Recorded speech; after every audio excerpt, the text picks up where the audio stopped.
Welcome, everybody, to our mock draft episode. We used to be the Benchwarmers Redemption, but we cannot do that anymore due to just basic issues and copyright stuff with our old place. But we will come up with a new name and issue all that and get all those stuff ironed out. But welcome to our mock draft episode. I am Sebastian Maric, as always. We have two familiar faces and one new face, so we'll start with our two familiar faces, Ozair and Westin. How are you guys doing today? I'm doing great, man. Can't wait to talk about football. Get the mock draft going. Hopefully make the right picks that will be called next week. Westin? Doing great. I'm the AFC North and NFC West. Let's do it. Let's keep it rolling. It's definitely the best ones. And a new guest, the first timer on our show today, Omar Williams. Omar, a student at San Diego State, looking to pursue a career in sports. Omar, welcome to the program. Glad to Thanks for having me.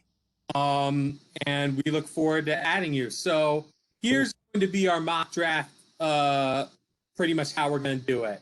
So for the first round, it will be 3 minutes. Each of us will be on the clock. During the 3 minutes, the three people who do not pick will discuss that team's off season. Now, if a team picks a second time in the first round, like a Miami, we will talk about a Houston, or, for example, the Rams or whatnot. So that's how it's going to go. Trades are allowed. This is going to be a 7-round mock draft. Westin and I will go 7. Omar and Ozair, unfortunately, have to go earlier. That's okay. But Westin and I will do our best to make sure we don't ruin your guys' early great selections. So with that, we will do a recap of who's drafting for who. I will draft for the AFC East and the AFC South. Ozair has the NFC East and the NFC North. Westin has the AFC North and the NFC West. And Omar, the NFC South and the AFC West. All righty. And with that, the first pick, the Jacksonville Jaguars are on the clock. So you guys tee it off on how you guys think the Jacksonville Jaguars offseason went. Westin, we'll start with you. I don't like the hire of Urban Meyer, but they get their new head coach to go with their new quarterback. To me, I think they should trade that. They should trade the pick, but they're rolling with Gardner Minshew as the backup. You know how highly I think of him. That's a starter in my eyes. Man's got the best Mississippi mud flap in the business. But I think that they're at least a 7-win team, 6-win team this next season. They should show improvement from last year. You and your love affair with Gardner Minshew is fascinating, I will say. But come on, man. Trevor Lawrence is Trevor Lawrence. Ozair, Omar, quick notes before I officially announce Trevor Lawrence. I actually like their offseason. I think the hire Urban Meyer, he's been a winner everywhere he's gone. T-Law is definitely a once-in-a-generation type of player. Kind of like the last one we had was Andrew Luck. And I think that they're treading in the right direction. They have a couple pieces they need to work on. I think the draft is going to go well for them with the picks that they have for sure. Ozair? I agree. I think the hire of Urban Meyer was definitely surprising, but considering what he did at Florida, bringing him back to the area will definitely help out the team in terms of getting fans in the building. Obviously, when you have once-in-a-generation type of talent like Lawrence on the board at 1, you got to go with him. I agree. I'll just add a quick note to you guys. I think Urban Meyer is a fascinating hire. It's going to go really well or it's going to be really bad. I wonder how Urban will connect to professional players. But if that goes well, then it will be a success in my opinion. And without further ado, let's just make the obvious official. With the first pick in this mock draft, I am going to select Trevor Lawrence for the Jacksonville Jaguars, and I will share our PFF screen momentarily. So that way, all you guys get to see what's happening. Cool. Guys, can you guys see it? Yeah, Yes, sir. I can see it. Perfect. This technology. Man, All right, Trevor Lawrence, number 1 overall. The New York Jets are now on the clock. That is me as well. So we'll start with Omar on this one. Omar, your thoughts on the Jets offseason? Honestly, I like the addition of Corey Davis. But it had some questionable moves. I like Saleh as the coach. I think that was a great hire, but honestly, I don't think I would have traded Darnold. I mean, you got a bit of compensation for him, but if you're trading Darnold to get Wilson, I don't think you're getting much more for Wilson that you wouldn't get out of Darnold. I just think that Darnold didn't have the pieces that Wilson is going to inherit, or he could inherit with the draft. So I mean, I think it's an overall it's a better than Jets off seasons before. So, but that's not saying much. But it is. It's better. Yeah, I disagree with Omar on the Sam Darnold trade. It was definitely an unfortunate situation for him to be in. Having Adam Gase as his coach just did not work out at all. The Jets are on the come up. They hired Robert Saleh, who I'm very high on. And not only that, but being able to bring in Mike LaFleur to kind of replicate Kyle Shanahan's quarterback-friendly offense, I think will help out Wilson a lot. Westin? well, I was real high on Robert Saleh last season or last off season as a hire, so I do like the hire. I'm never really been on the Sam Darnold train. I think that he was overrated coming out of college. I think that he's still overrated today. I don't understand what everybody's love affair with him is, but at the same time, throwing a quarterback into the same situation and expecting different results just sounds a little crazy to me. So it'll be it'll be a nice little test, and we'll see if maybe it can work for once. But what the last 3 guys that they've drafted was Sanchez, Geno Smith. Now you got Sam Darnold. They've all failed in New York. Now you're bringing another kid to see if he can fail in New York. I mean, succeed. I'm sorry. And the Jets will be the Jets. They'll probably be picking top 5 next year too. I would agree they'll pick the top 5. And with the second pick, I'm just going to do – I have the 2 most obvious picks, man. Zach Wilson's going to be the number 2 pick, and that's what's going to happen. All right, the third pick, that is Westin Graham. Westin is on the clock with the third pick. So I'll tee off the offseason discussion on the 49ers. For the Niners, I will say this. What they're doing is fascinating. I would have never traded 3 first-round picks to move up to 3. I don't think Jimmy Garoppolo is as bad as advertised right now.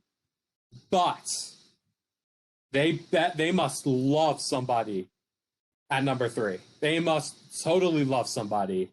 And it's going to be interesting because the expectations are sky high. They don't have a first-round pick next year or the year after that. So they're on the clock. Whoever they take at 3 will be interesting.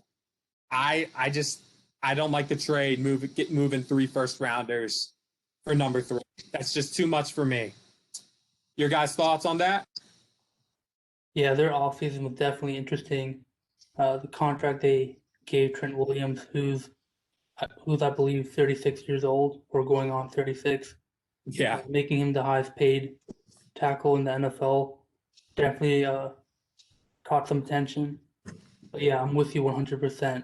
There's no way John Lynch and Kyle Shanahan make that trade unless there's somebody they know will be their franchise quarterback of the future or an impact player from day one. Omar? Yeah, man. A very risky draft because if it's who we all are hearing that it is at 3, I don't think that you had to give up 2 first rounders to get to 3 per se. I think that you could have sit tight. You could have maybe traded up to 7 possibly, or think it could have gone a couple ways, but they have a Super Bowl roster. They feel like they have a guy. I don't believe that they're still making this decision. I think when they decided to make the trade, that's when they made their decision with who they have, and hopefully it works out for them. It's a great roster, definitely a contender every year. Definitely Super Bowl contender. Weston, is your pick in for the San Francisco 49ers? Well, I'm going to say this. I can't really tell who they're going to pick. I don't think anybody really knows because it's been floated out that it's 2 different players. That is true. You've heard a lot of Mac Jones and a lot of Justin Fields. So Don't forget when I Trey think Lance. He's about pulling up there. Kyle Shanahan, he's done better with more of a pocket quarterback. Yeah, I'm on camera. But Justin I'm on Fields camera. is the more exciting option. Thank you. this is the fine line of what you think will happen versus what you would do. I would take Mac Jones, but I think Justin Fields. All right. I feel like okay. they made that trade the day after Justin Fields, tore up his first pro day. So That is true.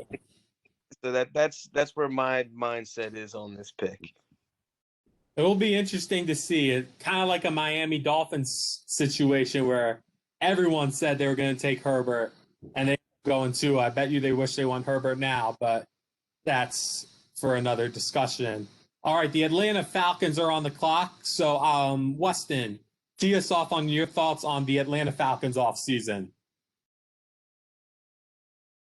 Has Atlanta really done anything to fix the problems? I just feel like that's another team to where they're going through the same thing every year. And Matt Ryan he's Matt Ryan. He had like 3 good seasons in his career. Personally, I think it's time to move on. The project quarterback and the guy that I think would really fit Atlanta, he's off the board. So I really don't know what they do. You keep hearing Kyle Pitts. I'm not real big on drafting a tight end in the first round. I don't like drafting a wide receiver in the first round either. They really don't add value to a champion. And I don't think Atlanta's really done enough this offseason to overcome their division. Tampa Bay they're running away with it now. Ozair. The Falcons offseason has definitely been interesting. Their hire of Arthur Smith was definitely something not a lot of people saw coming. But I think it's important to remember a lot of their games, a lot of the losses last year were in the fourth quarter after they blew leads. And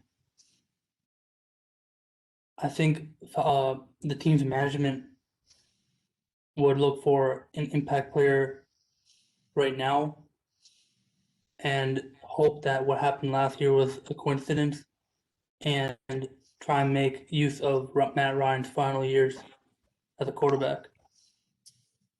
Yeah, so Atlanta for me they're in a spot where it's just they're probably in the worst possible spot in my opinion. They're too good to be bad, but they're not anywhere close to where they need to be in order to be like a legit contender. Matt Ryan, I agree with Weston. I personally think it's time to move off Matt Ryan. I mean, Matt Ryan's had a very solid career. He had that MVP season, but I mean, just watching him throw, it hurts. Like it hurts you. It hurts the viewer watching him throw. So I can't imagine how it does to him. But it just, I don't know. And the defense is a mess. There's nothing good on that defense. I mean, guess they have Deion Jones, which is okay, but it's a team that's in complete transition. It's going to take multiple years, and we'll see what they do. We'll see what the Falcons GM in this situation Omar Williams does here. Omar, you got your pick in for Atlanta? Can you guys hear me? Yes, sir. Yeah. Okay, cool.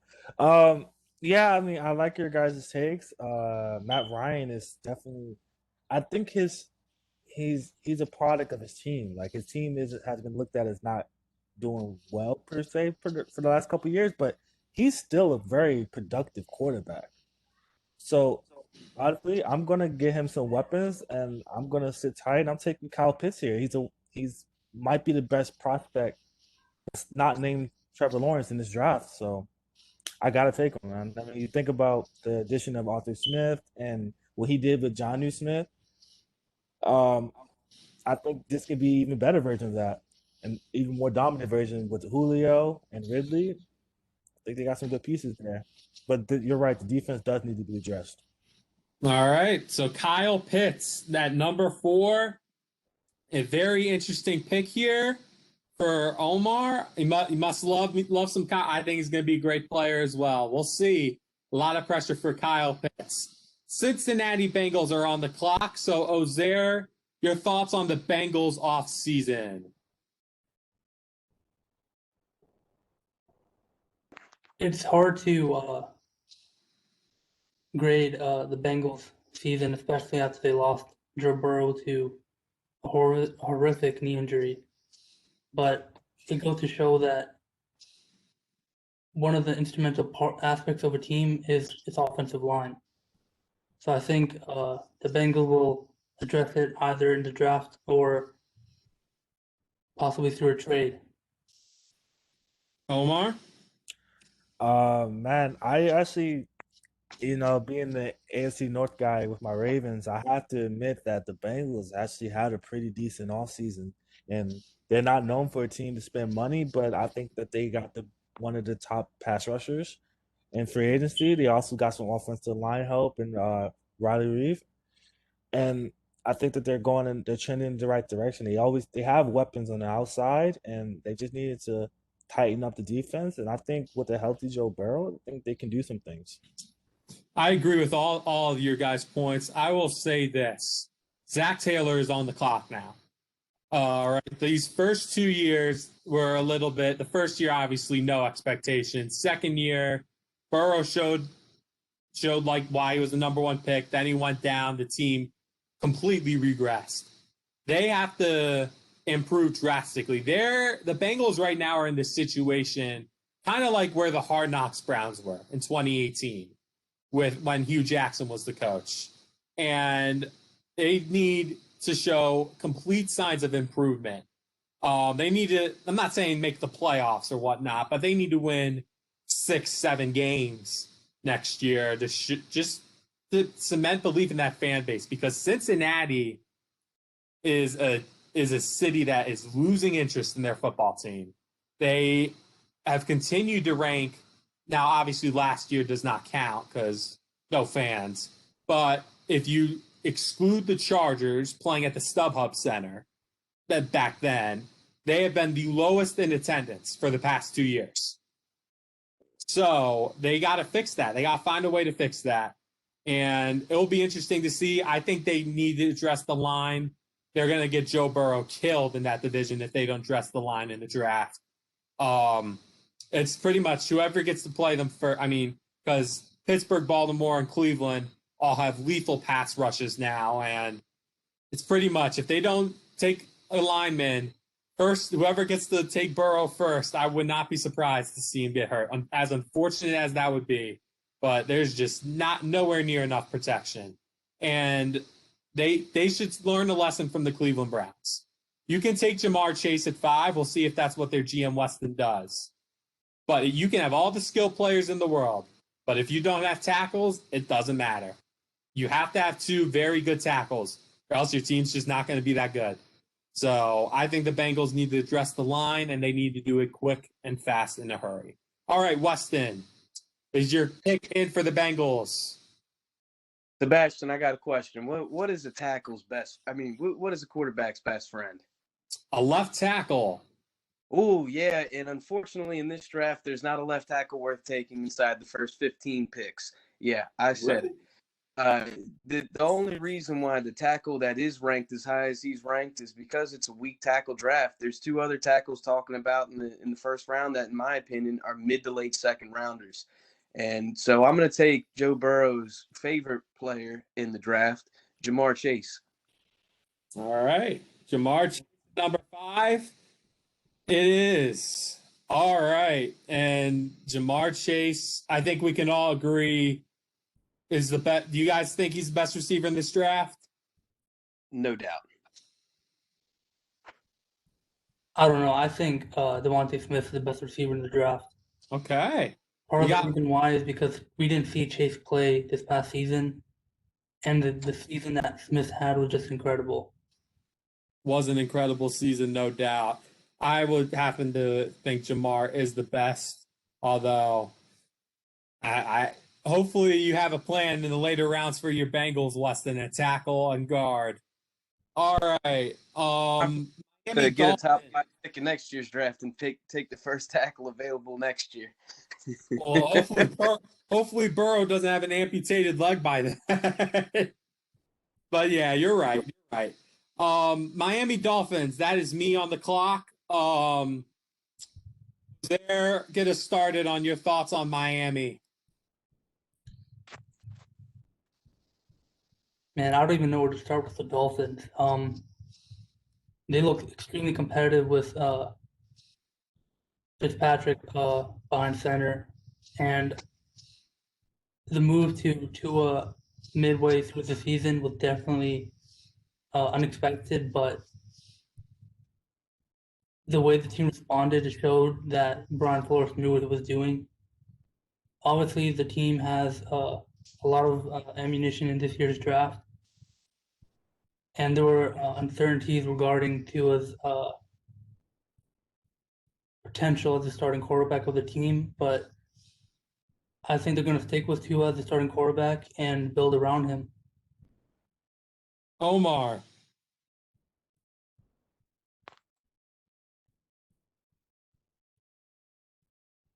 Omar, we can't hear you.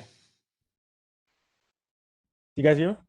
Yep, good now. Okay, cool. Sorry, I was just reading myself between picks. I think the Dolphins are a team that's ready, man. I think they're ready defensively. They have a great coach, an excellent coach.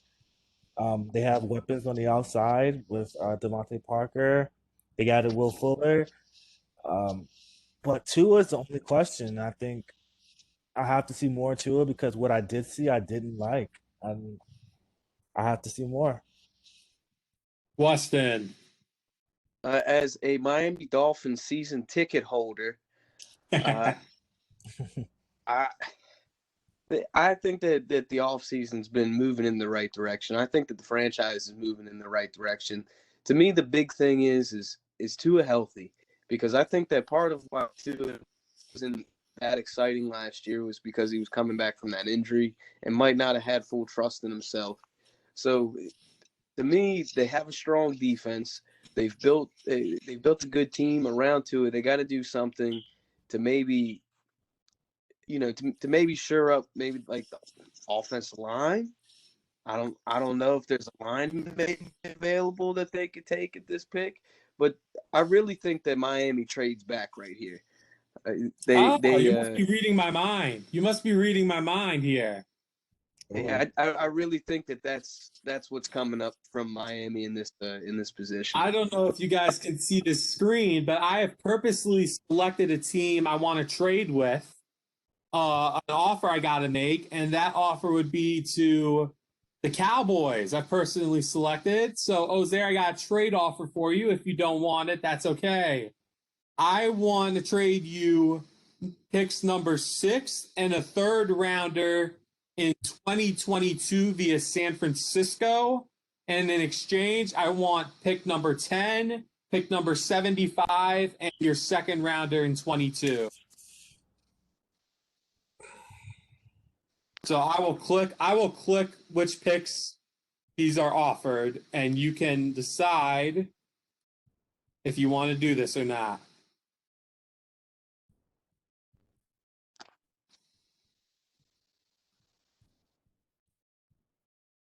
I'm gonna have to decline your offer.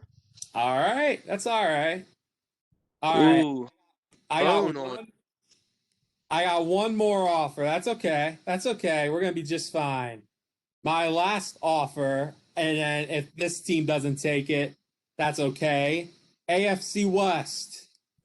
I was hoping you would say that. You picked 9.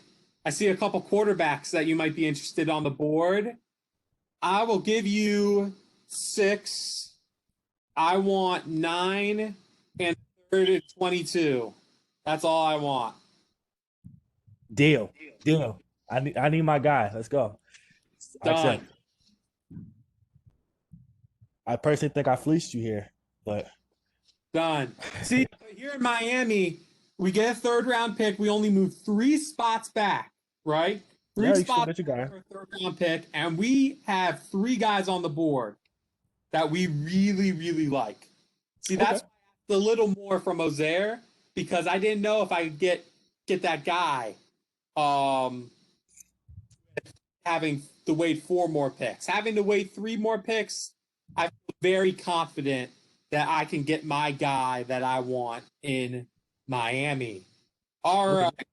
Omar, we will discuss the Broncos at pick 9 when the Dolphins pick.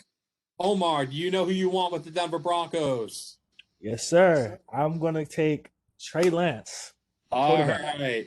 There's our first draft trade, a pretty simple one. But Trey Lance is going to be the Broncos quarterback. I think that's a perfect pick.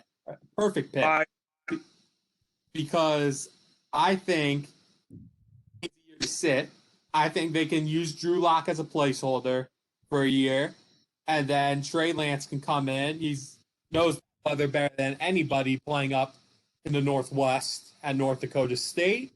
And I think it's a good scheme fit as well for what Pat Shurmur wants to do. So that is what I think. I think it's a very solid pick. Detroit Lions and Ozair are on the clock. So, Omar, you get us started. Your thoughts on the Lions offseason? Jared Goff. And then I would have tagged Galladay because when you have a wide receiver in 1, as a Ravens fan, it's very hard to get a wide receiver in 1. And I probably would have. And now looking at the way the draft has gone, you don't get the number 1 wide receiver, and you don't get the number 1 tight end. So it's kind of like it's a downgrade here. I think that the Lions offseason was pretty bad if I had to take a guess. All right. I'll go next before we give it to Westin. I do not like the hiring of Dan Campbell. Oh man, I do not. I mean, I'm not too into biting kneecaps, but I will say this: I do like Brad Holmes. I think Brad Holmes is a very solid hire. I think Dan Campbell nullifies that completely. He did not do well in his stint in Miami as an interim coach. He got a 6-year deal, which I don't know. He was the tight ends coach for the Saints. He's never called plays before as an offensive coach. So I get they want to change the culture and all that. And you're going to want, and Lions fans are pumped right now, and understandably so. Who wouldn't want to run through a wall to play for that guy? But all that works until you lose 3 games in a row. And then when you lose 3 games in a row, then the players start looking at you like, is this the right guy for our franchise? So I don't like the Dan Campbell hiring. It's a team that's clearly in transition and a complete rebuild, but we'll see what happens. Westin, your thoughts? I think that they traded one overrated quarterback for another one, but the one that they traded was the better player of the 2. I do like the addition of Michael Brockers. I think that's a good addition along the defensive line. And I know that he's a big fan of Jared Goff, so it's good to bring in a nice little cultural change. It's Detroit. That's sarcasm for the people that don't know. Michael Brockers very famously in a press conference when he was on the Rams when the Rams acquired Matt Stafford, was talking about how much of a humongous upgrade that was. So Go ahead, Weston. You got any other final thoughts? One of those divisions, I feel like they're in the Atlanta territory to where there's just teams with Green Bay just being so far ahead of them that they can't really look at we're going to win now. To me, it's build something over the next 2 years and then in the third year compete. As silly as that sounds. And right now they're laying the foundation. I don't know what to make of Detroit's offseason. I really don't. Jared Goff, I don't think adds wins to a football team. I think he's the kind of player that with a great football team around him can get wins, but I don't think that he's taking you to double digits just by himself. So right now I'm giving them a C. A mediocre coach hire. I like the GM, but I don't know if he's the guy for the job. I don't know if he's the guy for the Detroit Lions job. But I mean, hey, they haven't won 60 years, so we'll see if they can finally break that curse, you know? All right, Ozair, who you got? I'm going to draft Devontae Smith out of Alabama. All right. Devontae Smith, get the receiver. They lost 2 of them this past off season. They get a very good one in Devontae Smith. Carolina Panthers are now on the clock. Ozair, you can get us started on your thoughts on Carolina's offseason. The Panthers offseason was also interesting because the rumors they were in the market for Deshaun Watson and willing to move on from players like Christian McCaffrey.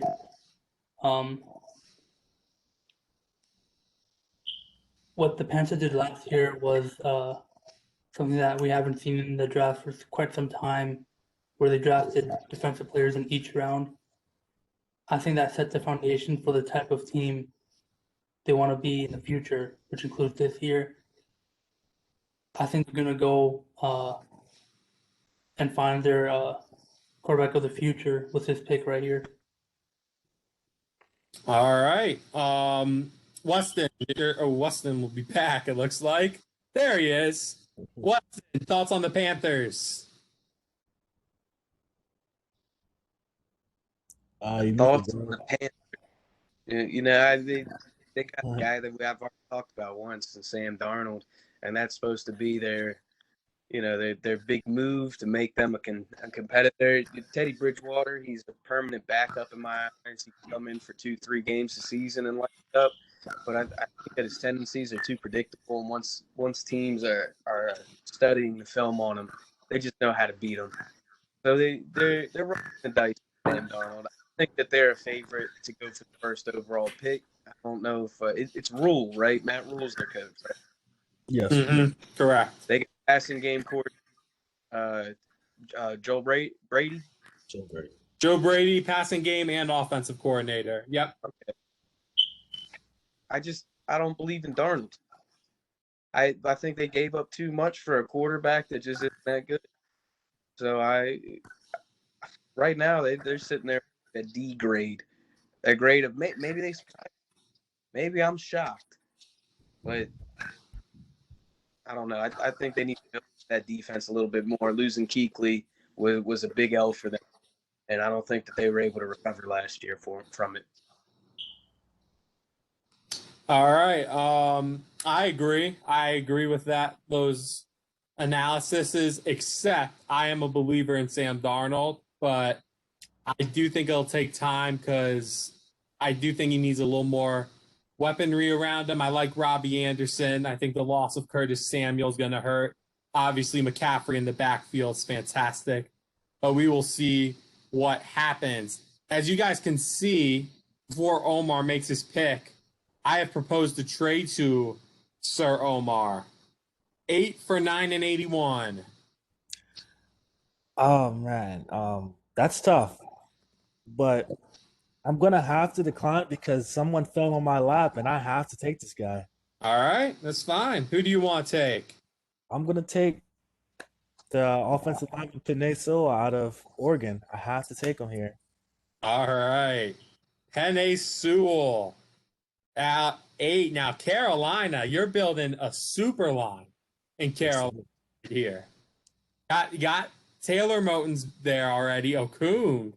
I mean, it's going to be a very nice year. Now also, but Cardinals. Sewell can play he can play inside as well, so he can come in as a guard and make Yeah. the adjustment to tackle. And like I said, this is a transcendent offensive lineman here. This is someone who I think is a 12-year starter. He can multiple Pro Bowls. I think that him falling to 8 here is like a no-brainer. You have to take him here. I mean, I was intrigued by Jim and Waddle with the loss of Curtis Samuel, but I have to go with the offensive lineman here. All right. The Denver Broncos are on they're not on the clock, but that's the team we will talk about next as the Miami Dolphins are picking. So the Broncos, we'll start with Ozair. Your thoughts on the Broncos offseason? The Broncos are an interesting team because I was a believer in Drew Lock heading into the season, especially after the offensive weaponry the team drafted last year. Unfortunately, he got injured early in the season against the Steelers and didn't look 100% healthy. I think the team signing Kyle Fuller was definitely one of the steals of free agency, especially because the Bears released him and he had a lot of suitors on the table. But I think John Elway and the Broncos will stick with Locke for one more year and see if he can be their guy. Omar. I think the Denver Broncos have one of the better off seasons this year. I mean, the fact that they got Justin Simmons back. Kyle Fuller fell into their laps because the Bears debacled that. I mean, but we'll get to them later. Ronald Darby, they're building a defense that is ready, and I think after Trey Lance at 6, he has a defense that's secure. He has a great running back core, wide receivers, and offensive line. I think the Broncos would be a surprising team this year for sure. Westin.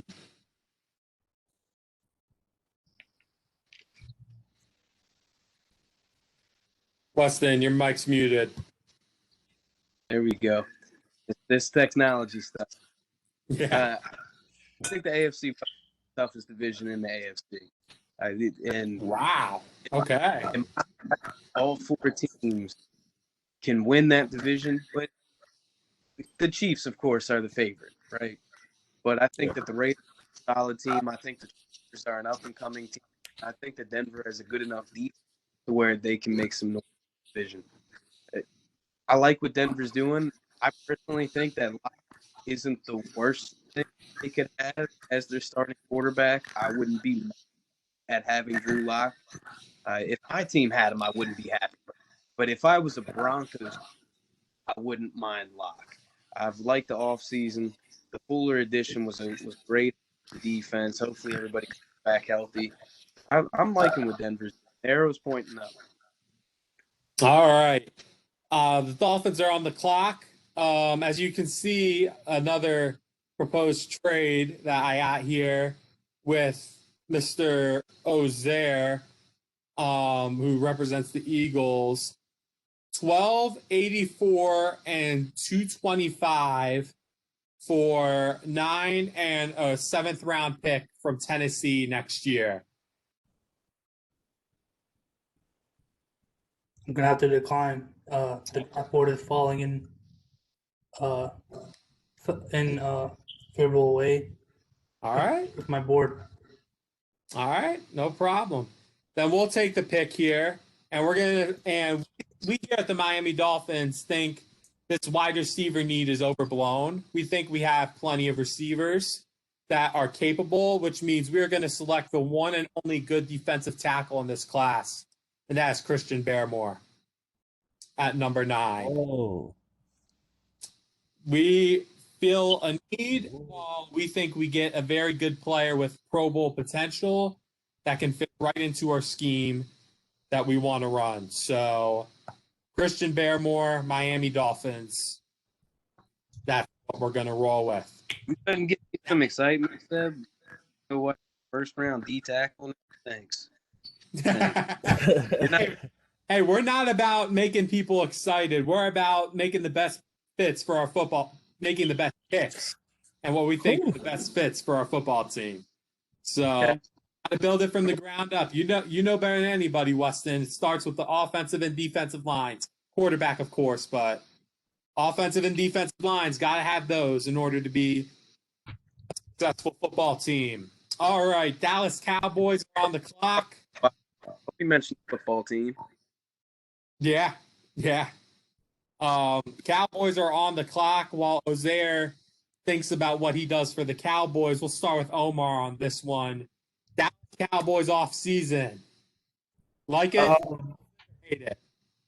I can't say that I like it, man. I cannot say that I like it. I think that the additions that they made did not help the defense, and the defense was terrible. They ended up getting 2 guys from Atlanta, and that was the only defense that was worse than the Cowboys.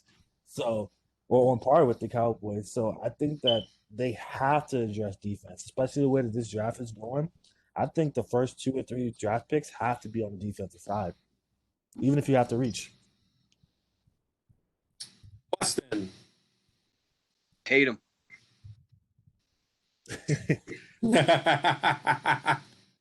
Brief analysis. Classic from a Washington fan. Very brief analysis. I like it. Should just leave it at that. Cowboys. Defense, obviously. They also have a big need at offensive line. Zach Martins and Lyle Collins are good. Their interior is good. Their tackles are not good. And I think they need to improve at the tackle position. But yeah, defense. I'm sorry? Is Tyron Smith no longer with Dallas? Yeah, but that's one. Who's the other? And you know how often Tyron Smith gets hurt. You have to have a swing tackle. Yeah, you need that. Okay. So I mean, tackle in the first round. I love Ozair. I'm not saying draft the tackle in the first round. I'm just saying it's a need. I would draft defense first round. Defense. I'm just saying it's a need that they need to address, in my opinion. Or Waddle is right there. Just kidding. How Jerry Jones would that be? Oh my goodness! All right, Ozair. Kicker out of Tennessee that I really like, and I think that if they want to solve their kicking game, they draft this kicker. 12th overall. Called it that. Ozair, who do you got a decision to make? You got your pick in? Yeah, man, it was actually tough. I didn't know if I wanted Slater out of Northwestern or who I consider the best cornerback in the draft, Patrick Surtain Jr., or the second. But with the 10th pick, I'm going to go with Patrick Surtain second. Okay. Patrick Surtain the second. So can I intervene real quick? Absolutely. So we have Slater sliding here, man. This is a big slide for him. As well as it's a very interesting slide. So what? Fell to what, 9? Well, he's at 11 now. Yeah, we're at 11. And they fell to 9, right? At 8. At 8, yes. And they Sewell is 8. I think that he's a 15, like 15 and later, personally. That's where I have him. Slater, I don't think he's a first-round pick, and I don't think Darisaw should even be considered in the first round. But like I said, I'm interested to see why you. Yeah. I just think that this is such a weak tackle draft that the value of the position is overriding the actual value of the player. And so you're going to see guys, because if Sewell was really, or how do you pronounce his name? Sewell. Penny Sewell, I think. I'm not even sure. If he was as good as advertised, he's going top 5. Top tackles go top 5. And there's no questions asked. He's in the conversation, and he's not. I think that he has a weak punch. I don't think that his footwork's good. I don't think that he anchors properly in the pass game, and he can sometimes get a little bit too far outside. I think he's a solid player. If he fell to 19, I'd take him, But I don't think that top 5, he's off the board. I think coming into around 8, 9, 10, we really need a tackle, and this is the top tackle. But I don't think that there are any other tackles that are even worthy of a first-round pick. That's interesting. I'm glad you hit why you didn't like that. That was going to be my last follow-up. But that's interesting. I think there's one tackle in here I don't like as much as the other. We'll see if that gets revealed later on. Giants are on the clock. So we'll get started with, I guess I'll start this one with the Giants. I think this is the team that's going to win the NFC East this year. I'll just put it out on Front Street. I think this is the NFC East winner, in my opinion. I love their offseason. I think Galladay is obviously a good get. A little overpaid, but they needed a receiver. Their defense is really, really good. And Blake Martinez has been, I'd make an argument to say, obviously outside of Brady, but in terms of under the radar signings, Blake Martinez is probably the best under the radar signing of free agency last season. So I love that. Their back end is really good. Jabril Peppers, I'm happy for him, even though it didn't work out in Cleveland. He's found a nice little role in the Giants blue. Bradbury's obviously there. They get Xavier McKinney back. So it'll be very interesting to see what they do. Ozair. Oh, no. Ozair, you pick for this. So we'll go to Omar. I like the Giants draft. Not their offseason. I think that they had a really good and productive offseason. I'm gonna have to disagree with you on this Blake Martinez thing because one, he's an old school linebacker. He can't cover. He's a tackling machine, and that's great.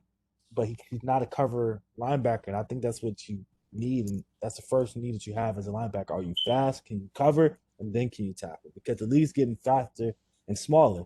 But I have to admit that I think that this division is Washington's to lose. I think if they had a quarterback, they already have the better defense, and they have weapons on offense, and they just need a quarterback. They're a quarterback away from being in not only win the division, but they can win a game. Westin. Hate him. got our classic NFC East analysis. Ozair, Patriots are calling. You see a trade that I got up on the screen. If you're interested in it, if you're not, that's okay as well. You know what's interesting, Seb? What? Bill Belichick has never traded up for a quarterback before. I know. That's what I thought you were going to say. And you know what? He's still not gonna. All right, I'll take that as a no. Oh. All right, Ozair, you got your pick in for the Giants. Rashawn Slater. All right. Rashawn Slater, they upgrade the line. Oh man, this is the best case scenario for the Eagles here. The best case scenario. Giants are going to back seasons in the first round. Giants are what? Giants go tackle back-to-back years in the first round. Andrew Thomas, right? Isn't that Thomas? Yeah. Andrew Thomas, who did not have a good rookie season at all. As you guys there in Weston know, I was very high on Andrew Thomas. So I will and say I was wrong about that. It looks like I'm wrong. It's only his first year. I'm not high on Thomas. And you know what? It only fits that a team that doesn't know how to draft offensive linemen. It only makes sense that the Giants would take a non-first round tackle in the first round. I love it. Weston's on a roll today. Yeah, man. All right. Eagles are on the clock. That's Ozair again. So, Weston, we'll just get your analysis out of the way for the Eagles. Is it going to be the 3 words or the 2 words? That's right, 2 words. Hate them. Hate them. All right, there we go. That's done. Omar, Eagles. I think they had the whole drama with Carson Wentz this offseason, and I don't think it helped the culture of the team, and especially with them being announced that it's going to be a quarterback competition. I think that this is a team that's not trending in the right direction. I do like the Anthony Harris addition. I thought he was one of the better safeties last year, but they have a lot of needs that need to be addressed in this draft. So I'm intrigued to see. And I agree. I think the Eagles are a team in complete transition as well. But I also think their division gives them a quicker route maybe to winning some games here and there. Nick Sirianni, I hope he doesn't coach like he does his press conferences. I'll just say that. First with the very unenthused introductory. And I mean, rock, paper, scissors, that's interesting to say the least. But I like Jalen Hurts. Jalen Hurts proved me wrong. I was not high on Jalen Hurts, but he's a very good player. And I think I would stick with him, and I tried to build around him. But until that, Jacksonville Jaguars are calling right here, and we want to make a big blockbuster trade. And then hold on, I'm not done yet. There we go. All right, Ozair. It seems like every trade I've offered you today, it's gotten declined. Are we going to continue that trend? The 12. A lot of your trades have been tempting, Seb, but when your guy's on the board, you have to stay put. Yeah. Oh man, Right. That being said, with the 12th pick in the draft, the Eagles select Jalen Waddle. Yeah, figured that. That. That's okay. Just us at Jacksonville, we wanted to get Trevor another weapon, but that's okay. Guys, real quick, it's been so long since I've had a draft pick. I forgot what my divisions were. AFC, hey, I will say this, Westin. In the 20s, you're going to dominate. AFC North, NFC West. You are going to dominate in the 20s. All right, Chargers, that's Omar. Westin, we'll let you kick off on the Chargers. Give us some actual analysis this time. Thoughts on the Chargers last season? Hate the owners. No, I'm just kidding. The Chargers, look, they lost to me one of the best middle linebackers in football, or one of the best linebackers in football, Denzel Perryman. And I think that's a big loss for that defense. I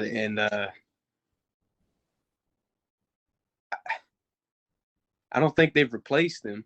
So they need to, in my eyes, do something to replace him. But there's a certain player that I think is a top 5 talent that's falling right now. Is he going off the board right here? I think he's actually a top 3 talent. He should have been. He should be. But he's a bit of a knucklehead. Keep that in. Westin, you can reveal that player once he gets picked. Ozair, your thoughts on the Chargers?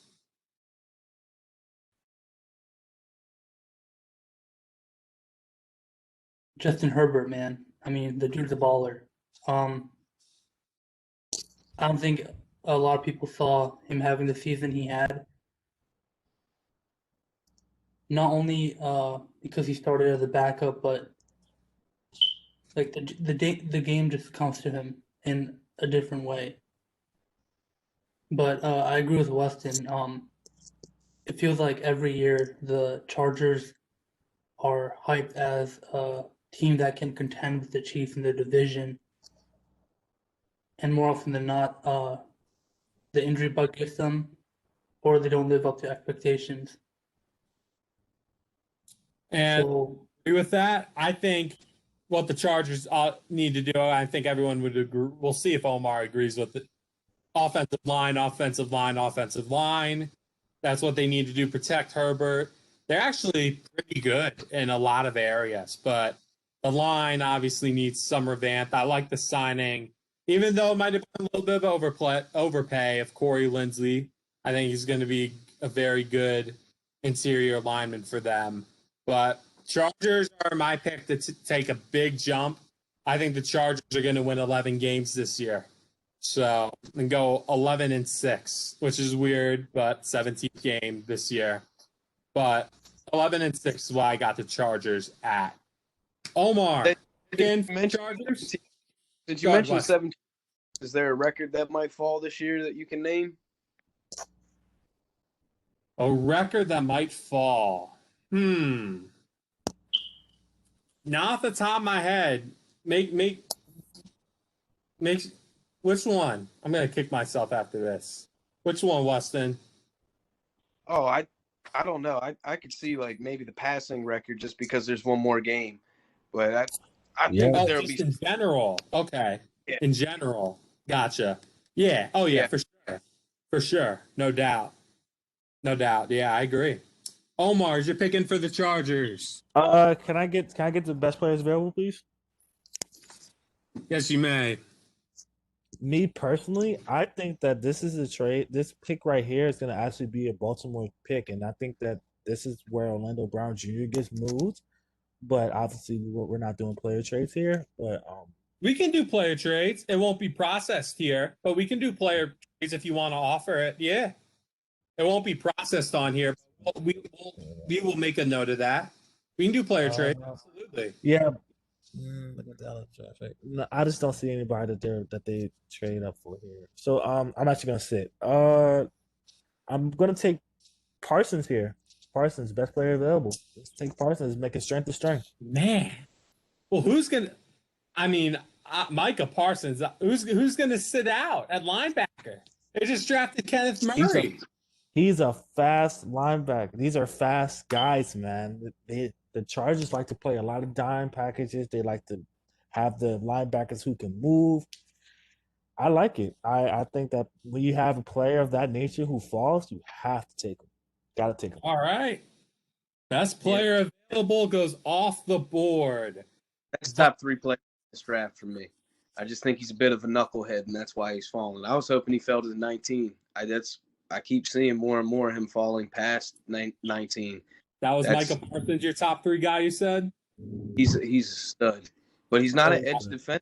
So I don't know where he fits in on that defense, honestly. Well, I think that's what Omar was going back to. He's pretty much saying we're going to make him fit, and we're going to one of their guys off the depth. He's running a sub 4.4. I mean, shit, he can play anywhere. I wanted Derek off right there because I'm afraid of GM Ozairs drafting. All right. Ozair, you're on the clock with the Vikings. So while you think about what you want to do with Minnesota, I'll get started with the Vikings offseason. This is a team that I think's in trouble. Now, granted, they have this weird cycle of winning 11 games and being a contender, and then falling and winning like 6 or 7. So if the cycle continues, this next year they're supposed to be really good. However, their offensive line is a nightmare. It's a nightmare. Kirk Cousins, Westin and I have made it. I mean, you got Ozair knows how I feel about those two. Omar, I think, knows how I feel about Cousins, but not Westin. We both think nowhere near the answer. And their defense is nowhere near as formidable as it used to be. So I don't see a good football team here. Westin, your thoughts? Yeah, I see a team that they need a few pieces. I'm not real big on Kirk. Honestly, that's, to me, their biggest need is Kirk Cousins. He's in the last year of his contract. They need somebody moving forward, and if they could get out from underneath that contract, they might be able to add some more pieces to this team. Maybe this is where Darisaw goes because in my eyes, he's a right tackle. I don't think the guy is a left tackle, and that's why I don't have him as a first-round prospect. That could be an option. They could really use anywhere along the offensive line to improve their team. I just want to correct you real quick, Westin. He's in the second to last year of his contract. He did sign a 1-year, $35 million contract extension. Shoot. Yeah. Okay. 21 million this year, $35 million base salary with a $10 million signing bonus for next year. Is that to make cap room? What that deal was for? Maybe. I could see that. Sounds like that's how it sounds like the contract. Yeah, $45 million dead cap or $45 million cap hit for. If you're giving him 2 more years, you got to get offensive line. You got to do. I don't know what you can do. I think he is what he is. He beats bad teams and loses to good ones. He'll always be that quarterback. I don't. It doesn't matter what they do at this pick. It doesn't matter what they do in the offseason. They got a quarterback that they're stuck with. That to me is just a 7-9, 7-10, 8-9. There you go. I agree. I agree. So, Omar, you got anything to add on? I think you guys got all the good points, and I would like to say that the addition of Patrick Peterson was really good. I think he had an off year last year, but I still think he's one of the better corners in this league. As long as age didn't get to him, they have a pretty good. Like I said, they have great offense. I'm not as low on Kirk as you guys say. I mean, I think he's one of the better. He's not a better quarterback, one of the more like top tier quarterbacks, but he's fine for where they're picking, and there's just nobody here that they can take. I think on a quarterback.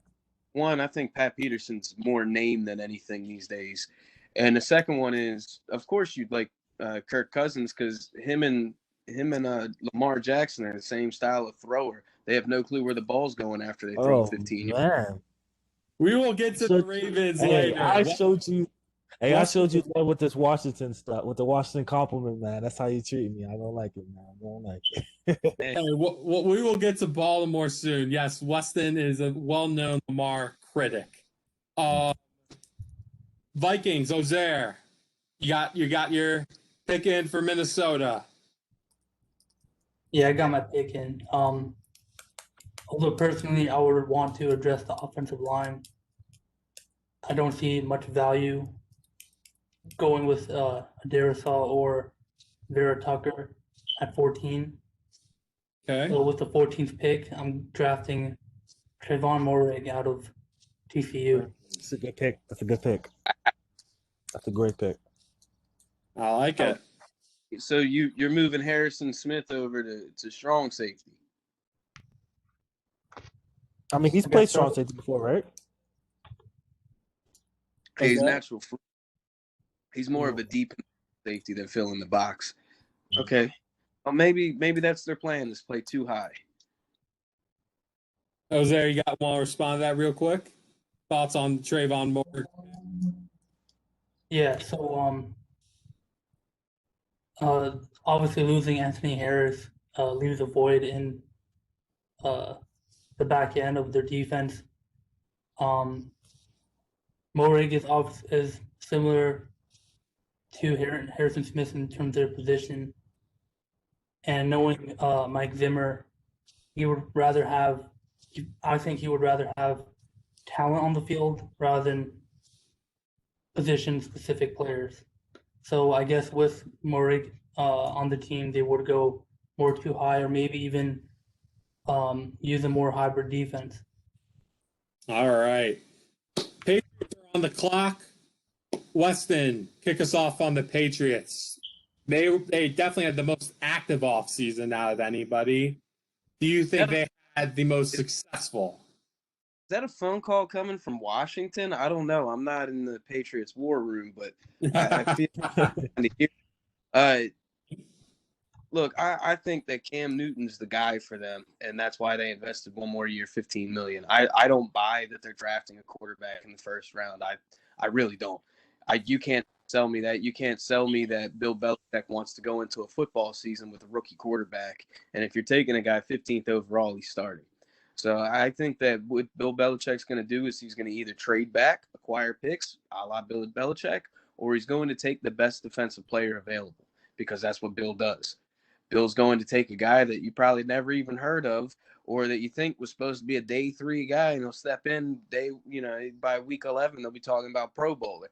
I like their offseason. They've become the one team that went with that 1-year super team trend, and they really tried to shore up that defense. They have a quarterback that's now in the second year a very complex playbook, and I think that their defense just don't. I know it's perfect. I don't think that. Got a little bit of technical difficulties here with Weston.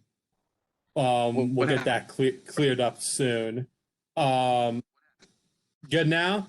Yeah, you got a little circle over you. Go ahead. Sorry about that. Yeah, a little circle over you. I still have the certain. Nope, you're good now. Good now. What was the last thing you guys heard? Checking your quarterback. Okay, yeah, I don't. I just don't buy Mac Jones going to New England. I don't think it's a fit. I don't think Bill Belichick would do that. He needs a guy that knows the playbook, and he wants a player in the first round that's going to make an impact day one. I think that everybody that says that is the match made in heaven, that's the perfect fit, that's the Belichick guy, I don't see it at all. I might be in the minority, but I don't see it. And Mac Jones is sitting at 15. I don't think that Bill Belichick's going to see it either. Love the offseason, though. I think it shoots them right up to the top of the division. Omar. Yeah, I gotta agree with the last thing he said here. That they had a great offseason. They go back to the 2 tight end set with Hunter Henry and Jonnu Smith. Matthew Judon is a viable pass rusher in the midst of a defense that's coming back from the COVID. They're coming back from taking a year off of COVID, and they're going to be a strong team, I think. And Belichick is known for his defense, and I don't know about Cam, though. I think Cam had a poor year, and if Mac Jones is here at 15, I just don't – and you didn't have to trade up for him, I don't see how you let him fall past that. Ozair. Yeah, I think it's important to remember that Cam was signed by the Patriots later into the offseason and wasn't able to actually have a regular offseason because of the pandemic. And in regards to their offseason, normally whenever a team spends as much money as the Patriots do, everyone's quick to say that the team that normally spends the most in free agency doesn't end up winning free agency. But because it's the Patriots, everyone's thinking that it's different because it's Bill Belichick and Robert Kraft. And yes, they did sign 2 tight ends, 2 really good tight ends, but we all know that Hunter Henry had the talent, but not the body to see on the field. So it's going to take some time. Obviously, we have to see on the field, a product on the field before we can even say that they're back. All right. Interesting analysis by all 3 of you. The pick is in, and with the 15th pick, we are going to take the best player on the board, which is Jeremiah Owusu Caramella. Now, here's the analysis. If Justin Fields or Trey Lance were on the board, we would have gone quarterback here. But we do not like the scheme fit of Mac Jones. So this is not anything to do with Mac Jones' ability. We considered a couple different options, but we end up going with the best player available, Jeremiah Owusu-Koramoah. We will have him playing alongside Dante Hightower with Van Noy and Judon off the edges. And we think it's going to be That's formidable. a defense right there. That's a very good defense. That is a great pick. So Arizona Cardinals, that's Westin. Westin, you got picked now. Oh, I'm up. Yeah, it's a Christmas miracle. So Westin, the Cardinals are on the clock. Ozair, you get us started on the Cardinals offseason. Oh man, where do I even start? I really thought the Cardinals were primed to make the playoffs, especially after DeAndre Hopkins made the play of the year, mossing 3 Bills defenders for that touchdown. But when Murray got hurt near the end of the season, and they lost to, I believe, the 49ers, in the second to last game of the season before losing to the Rams, or vice versa. I really thought they were going to get in. The Cardinals arguably have had one of the best off seasons in the NFL, being able to bring in J.J. Watt to not only boost their defensive line, but also add a culture and mentality to the locker room. Obviously, Patrick Peterson was a household name for the organization, but as Westin said, he's more of a name than a player now. So I think things are looking up for the Cardinals, but you kind of have to wonder if Cliff Kingsbury is maybe sweating a little bit. That's where I was going to go. That's exactly where I was going to go. Cliff Kingsbury's on the clock. They're going to have a winning season, in my opinion, in order for him to keep his job. I mean, the pieces are all there now in Arizona. I mean, granted, you have your typical needs that every team's going to have, but you had J.J. Watt with Chandler Jones. That's easily the most formidable pass rush in the league. Yeah. No, you keep sleeping Two on better edge Washington. rushers than Okay. that? It's You want okay. I don't Keep think you can pick them. Washington. It's all right. You want to find two better edge rushers than those two? Yeah, I'll take Chase Young, Montez Sweat over him any day. Nah. Sheesh, I don't know about that. I will take them in 5 years from now, sure. Not right now. But JJ 4 games that he's gonna play. we'll see about that. We'll see. You might be right on that, but I'm presuming if both are healthy, then that's the most fully healthy. Then that's the best pass rush in the league, in my opinion. Offense. I'm out of my team, and I'm the GM. I need to get back in my. Yeah, we'll see. Offense is good. Got the weapons, but Kyler Murray, Cliff Kingsbury are on the clock. Kyler Murray, I say, is on the clock because it's time to. There's a lot of talk about him. Like, I want to see him take that next step to tier 1. I don't want him to continue to be a tier 2 to 3 quarterback. I want to see him take that tier 1 step. Let's see if he can do that. Cliff Kingsbury's on the clock because he's literally on the clock for his job. Omar, quick thoughts on the Cardinals. The Cardinals are in a position where they're trying to keep up with everybody in the NFC West. I think the NFC West is a very interesting division. I think that every team is in a win now mode, and they have to win. You think about Pete Carroll and the offseason drama we had with Russ, and the fact that they haven't been necessarily great. You got, of course, you got the Cardinals, and they're just been the baby brother of the division for a long time. The Rams have put everything into this season, and they gave up all their draft picks basically so they can get Matt Stafford because I think he's going to be the difference maker. So the NFC West is very interesting. I think that the Arizona Cardinals are making the right moves, and we'll see what happens. Westin, pick in? Well, I watched almost every single Cardinals game last year because we're all in fantasy league. I had Kyler Murray as my quarterback. Late game, they always play at 4:00, so I was always free to watch it.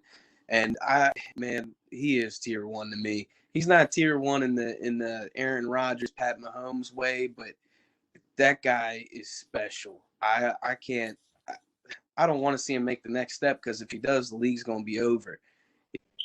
He's a stud. One thing that I feel like Arizona's always needed, offensive line. And with that being said, I'm going to take J.C. Horn out of South because there's not a lineman worth this pick. And I'm not reaching. I'm going to take a player that's going to replace Patrick Peterson.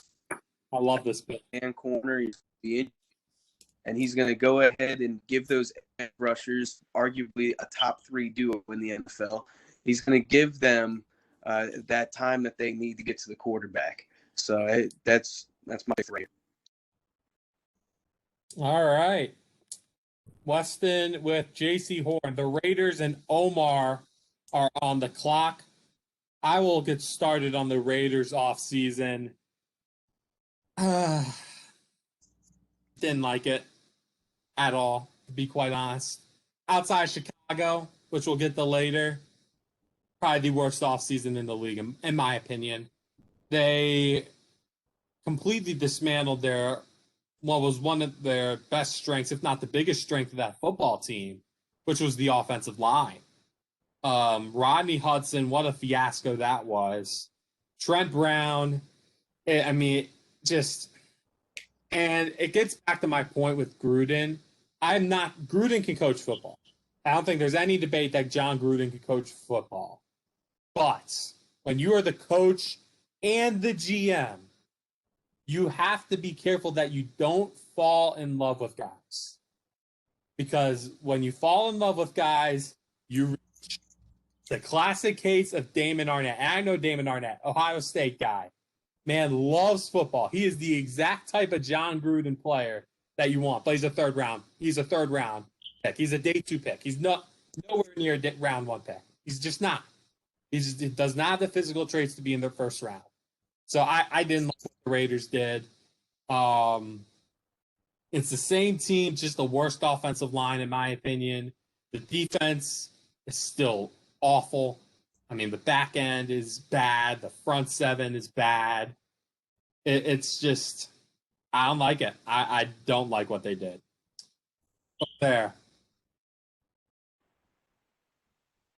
Yeah, man. One of the reasons why the Raiders were one of the teams Wilson wanted to get traded with, according to his agent, was because of their offensive line. And what did they do? They dismantled it. But instead of focusing on the negatives like you did, I'm going to focus on the positives.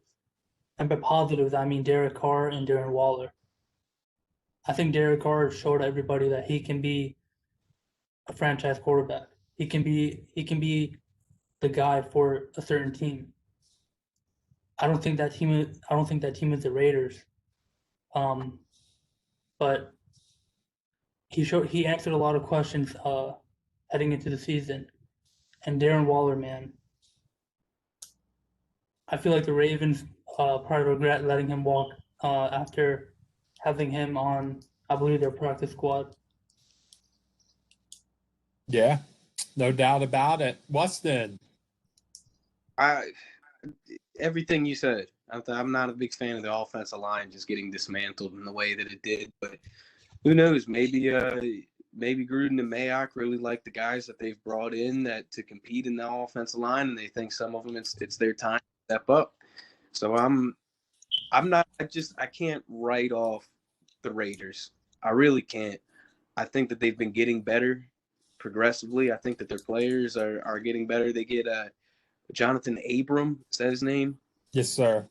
Yeah. He was in last season, correct? He missed parts of games. He missed parts of games. Yep. It was like 4 games. Coming out of college, they're going to get him back in the back end. And I like the kind of players that they've been bringing in with the lunch pail mentality. To me, they're just a hard. They're a hard. They're just a hard out. You know what I mean? Yeah. So no doubt. I like what they're doing. They're, to me, a sleeper for Mac Jones since he's still available on the board. But Gruden likes to have those veteran quarterbacks. He's not a big fan of having a rookie, so he doesn't want us to go through the growing pains. They're a hard team to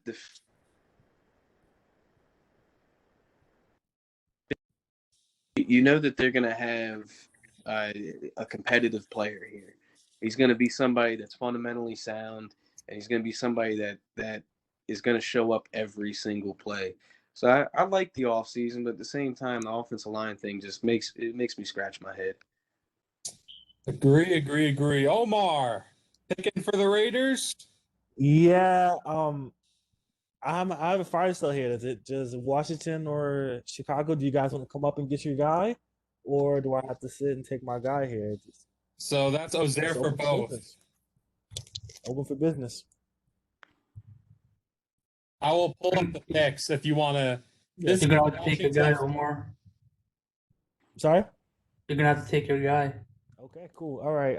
Can you go to draft the player and score down a little bit for me? Ooh, okay. Score now. Oh, stop.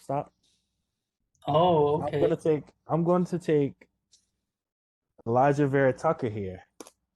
Okay. Tackle USC. I think what like Weston was saying, they like gritty, grimy guys that are tough guys, and Vera Tucker is one of those guys, man. He's a player, and I think that he's also, we've talked about their offensive line issues and how they basically decimated their own offensive line. I think that Tucker, someone who could play outside and in, he could play guard and tackle. That versatility is someone that for a team that's lacking depth, it's very, very much needed. And I think this is a bit of a slip for him too. I like the pick a lot. All right, the Dolphins are on the clock. So this gets back to what I was saying earlier. Since Miami's for the second pick, we will, for this pick, talk about the Houston Texans offseason. Fun. You three will get the. Who wants to touch the Houston Texans first? I'll go. Poor choice of words, man. Poor choice of words. It's just Deshaun Watson. Oh, my, I didn't even mean that. You're right. Goodness. Poor choice of words, man. That is woo. Houston's trying to Nice. genius. Yeah. I guess Man. I'll go first. Unfiltered right there. I guess I'll go first, man. Collins, their new head coach is David Culley. David Culley. He's a Baltimore product. I think it's a good pickup, but he's coming into a very bad situation, and the addition to Mark Ingram is poor, and the additions that they've made, and then you have to pin the situation with Deshaun Watson. I think that they debacled that, and it's not looking good for either side. And it's a team that's I'm looking for them to. If they have a first round pick next year, I'm not sure if they do or don't. I'm looking for them to have a top 3 pick next year based off of the way They do have their first round pick next year. Yeah, I think they're going. But yes, they do. Ozair.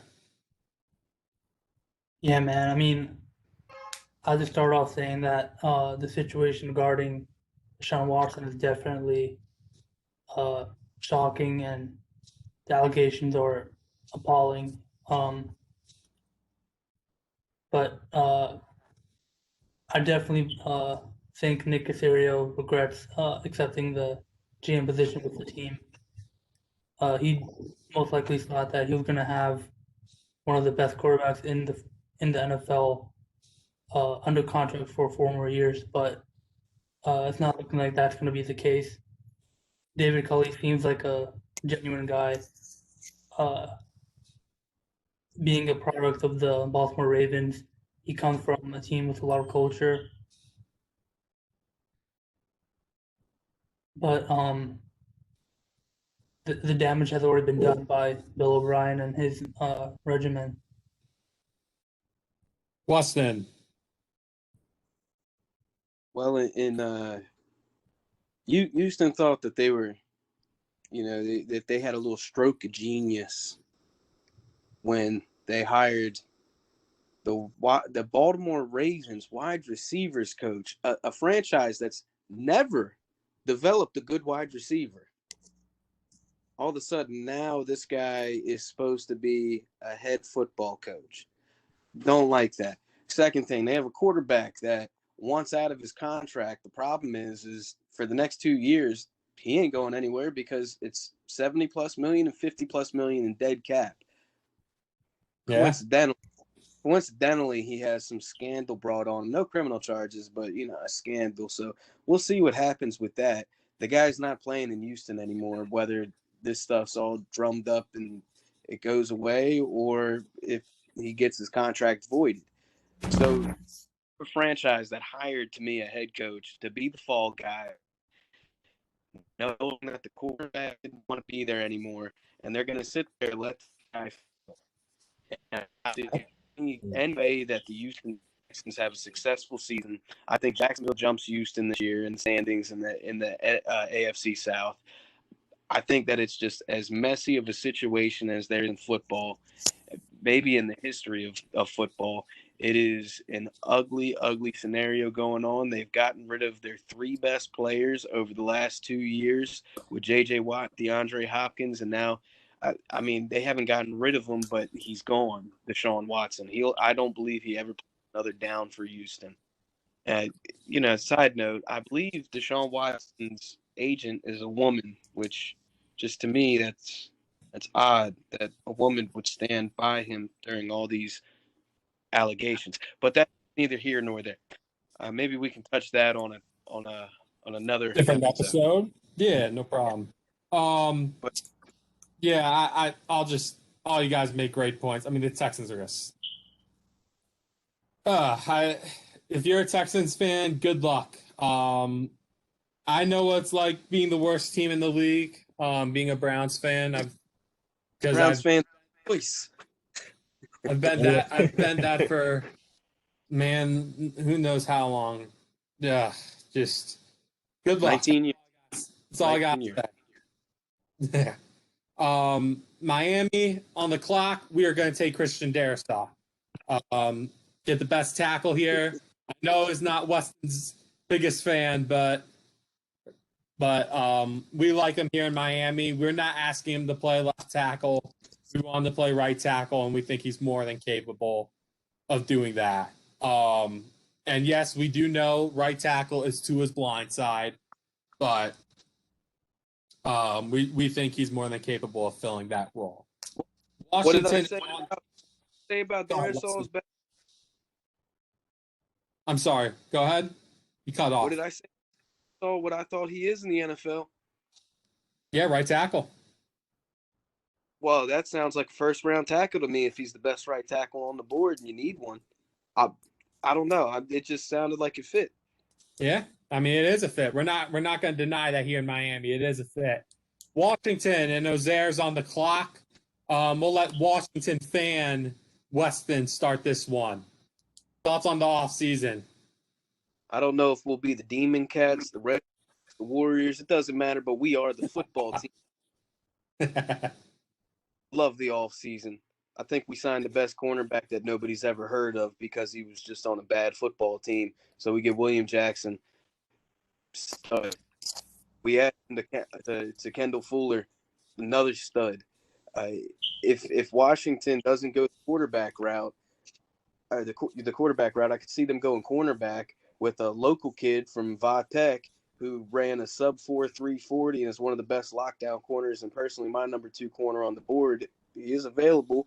We'll see what happens. To me, the football team are a quarterback away from being a Super Bowl contender. Fitztragic is not the answer. I think that Fitztragic was brought in just to give Kyle Allen and Taylor Heineke a legit shot starting. I'd be amazed if he starts 8 games this year for Washington. The defense, love it. Short a couple of linebackers, roughly 2. I like Cole Holcomb. Outside of Cole Holcomb, I don't see anybody. Cam Curl, I believe, steps into the free safety spot. Landon Collins is either sliding into linebacker. I think he's going to play more money backer than anything in nickels and dimes. But I believe that you have Cam Curl, and then you're going to have Landon Collins playing alongside him. Defensive line, best in football.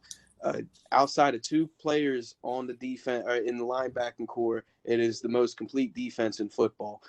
On the offensive line, Lucas played really good at left tackle last year, best right guard in football, a top 5 right tackle in football, a very, very good center in Chase Rozier. And the only time that offensive line didn't look good last year was when Dwayne Haskins was behind.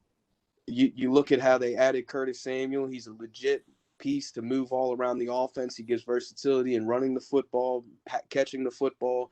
He's a guy that they're going to put at slot. They're going to line up in the backfield. Antonio Gibson hit his stride last year. So really this team needs somebody opposite Terry McLaurin as a true number 2.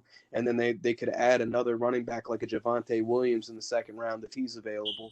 Somebody that's a real thumper to go up the middle. And that's a dual threat out of the backfield. You look at Logan Thomas. They just signed a kid out of Chile, the tight end prospect. And I really, really think that there's very few holes in this team outside of quarterback and 2 linebacker positions and number 2 wide receiver. That is it. I don't think there's a pressing need for tackle. I don't believe that they need any line help on either side of the ball, period. I believe that Sadiq Charles steps in at left guard, and he ends up being the one that will be the starting left guard for the football team. He got hurt after one really good performance last year, and I think he's back to full strength, and he's going to be the guy. But, yeah, right here, I don't know who they take. They need a quarterback. And that's where I'm going to go with this real quick. All that was nice with all what you said, but they don't have a quarterback. Washington doesn't have a quarterback. You got to have a quarterback in this league. I mean, all that's nice and all that's good, some good stuff, but you got to have a quarterback, Westin. They don't got a quarterback right now. So that's why I got. Omar, got anything to add to that? Crazy. My favorite quarterback's still on the board, too. Nah, I mean, I'm just intrigued to see what the next pick is going to be. I mean, I think Weston hit the nail on the horn there. It's his team there. I think he described the offseason the best. Ozair, pick in? Yeah, man. Mac Jones out of Alabama. There we go. Yeah. Ooh. Swing and a miss. No, I'm kidding. Love it. Love it. All right, Weston gets his quarterback. Bears are on the clock. That's Ozair again. Omar, you start this one off. The Bears offseason. This should be fun. Do I have to, man? If you want, I can do all the dirty work for you if you want. No, their offseason was quite an offseason. And see, the way that this draft is gone, if Mac Jones was still on the board at 20, I bet you they'd take Mac Jones. They'd have a quarterback room of Nick Foles, Andy Dalton, and Mac Jones. How awesome would that be? yeah. And I think their offseason is going to get worse because they're going to have to move Robinson, or if he does play, I don't think he's going to play at the level because he needs his money, and he's kind of denied that he's been a great receiver all his years. So I think no matter who the quarterback is, I think that they have some on top of the Fuller situation, which came out of nowhere. The worst offseason by far, including the Texans. I will agree with you.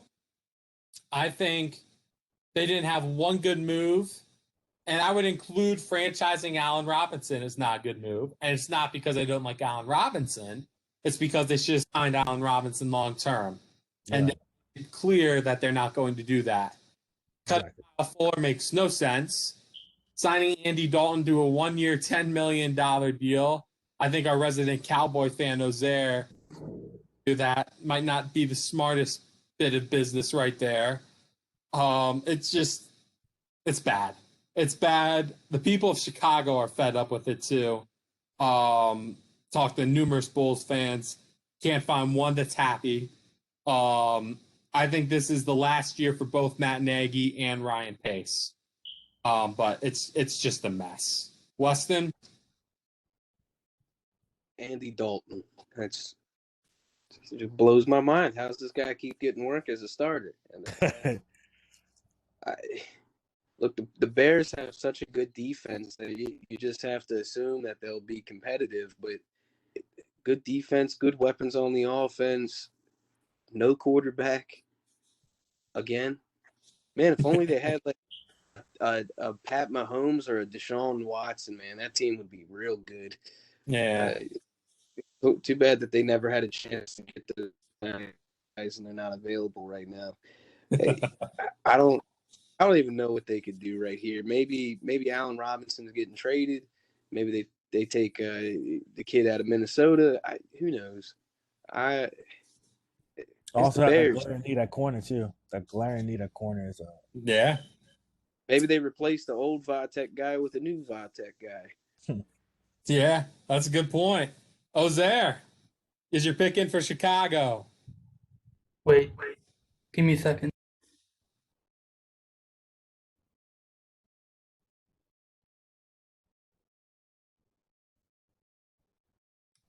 got something going down here.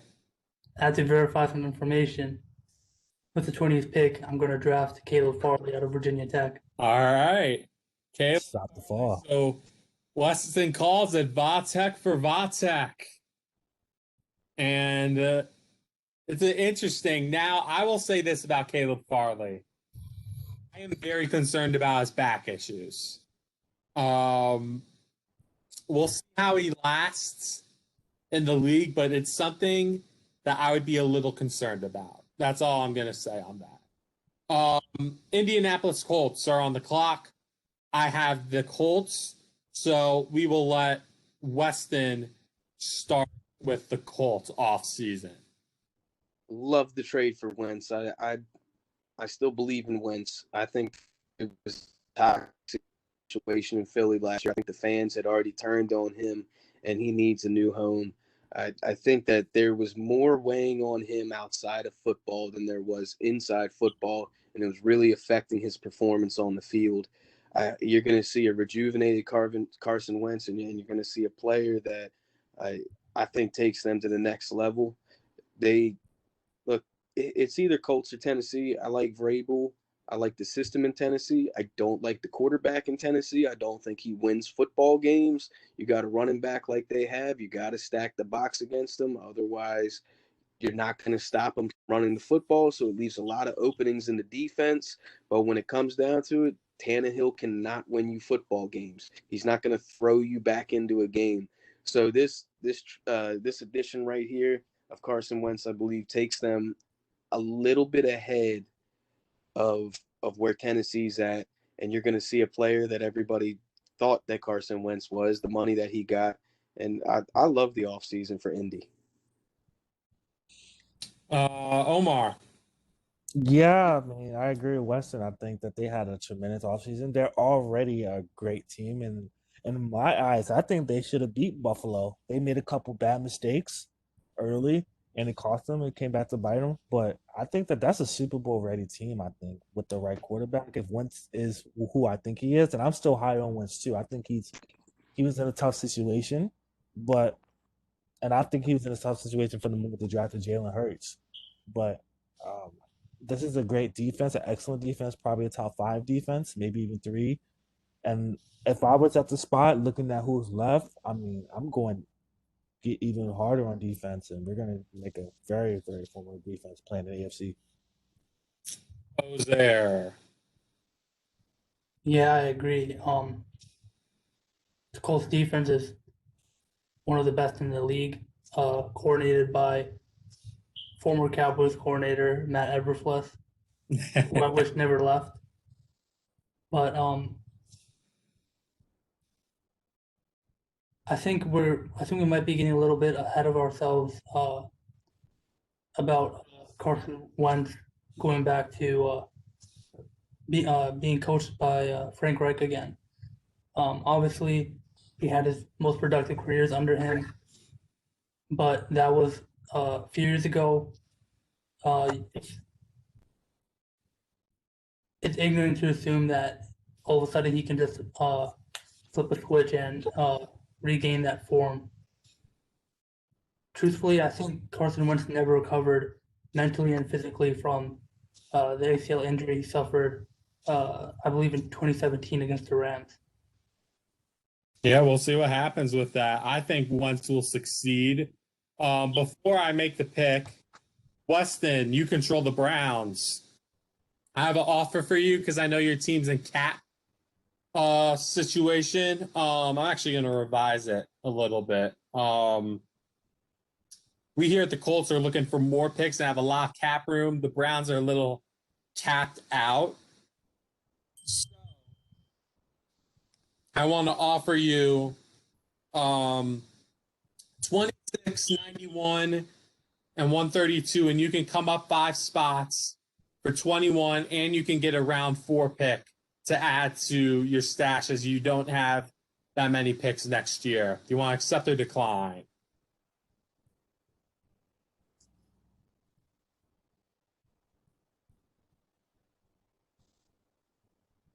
Weston, can't hear you, buddy. Oh, yeah. I'm trying to see if there's anybody that I'm in love with at this pick. Man,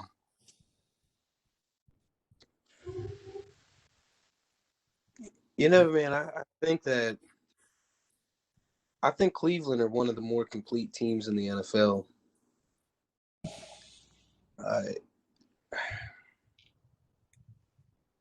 Edge has been taken care of. No real interior D lineman. Could I go corner? Let me do something real quick. Let me consult with my assistant GM. Assistant GM, Mr. Maric. Is there anybody that you're in love with right here for Cleveland that fits this team, fits the roster? I'll be intrigued to hear this. Oh man. Yes. To be quite frank, yes. And it's not really someone that's high on this board. I'm gonna scroll down and down, see if he's there. I know you're going to. Booyah, Zaven Collins. That's who I'm intrigued with. Yeah, I'm not gonna take this trade. All right, that's all right. I'm not a Zaven Collins fan. I'm not high on him at all. Okay. We here at the Colts then will. So that means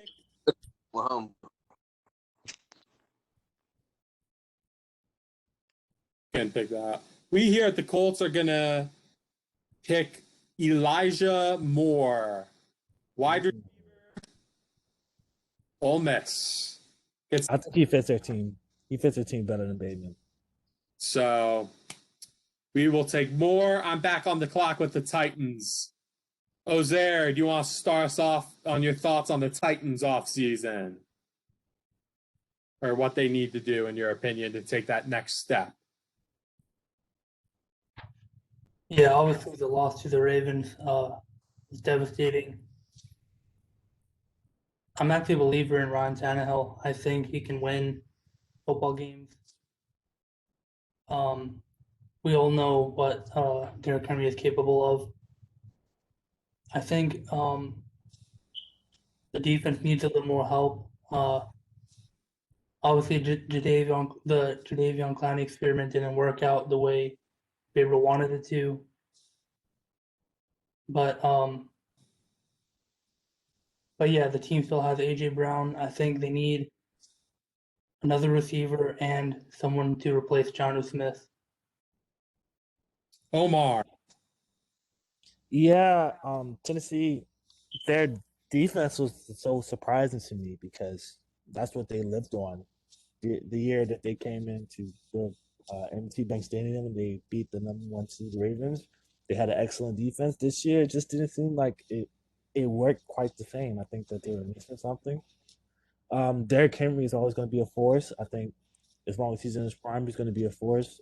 Tannehill, he's grown on me. I think he's one of the better quarterbacks, but I have to see how he is with Arthur Smith. But there's a couple ways they can go here. They have to address the edge because they could not get no pass rush last year. I think that was part of the issue, and in contained situations too. Westin. They lost Corey Davis, which I think is a big loss. I think he's a kind of underrated wide receiver, and they're going to need to replace that. But I don't think that's the most pressing need. When you have the best offensive player in football, you want to kind of build around the best offensive player in football. So to me, maybe find an interior offensive lineman, maybe shore up that line. Taylor Lewan's coming back from injury. So I think that maybe helping him out would be the best bet. Defense, Vrabel get a defensive guy. I could see Collins out of Missouri, or not Collins. I'm sorry, Missouri fitting, and they could go edge the kid out of Miami. Russo. What's his last name? Or Phillips. Yeah. Either or, but Gregory Rousseau is who you're talking about. Yeah. Tennessee is that one team that if everything falls in place, they got a chance. Well, I enjoyed listening You to know you what? guys. With Westin, that being said, maybe go ahead.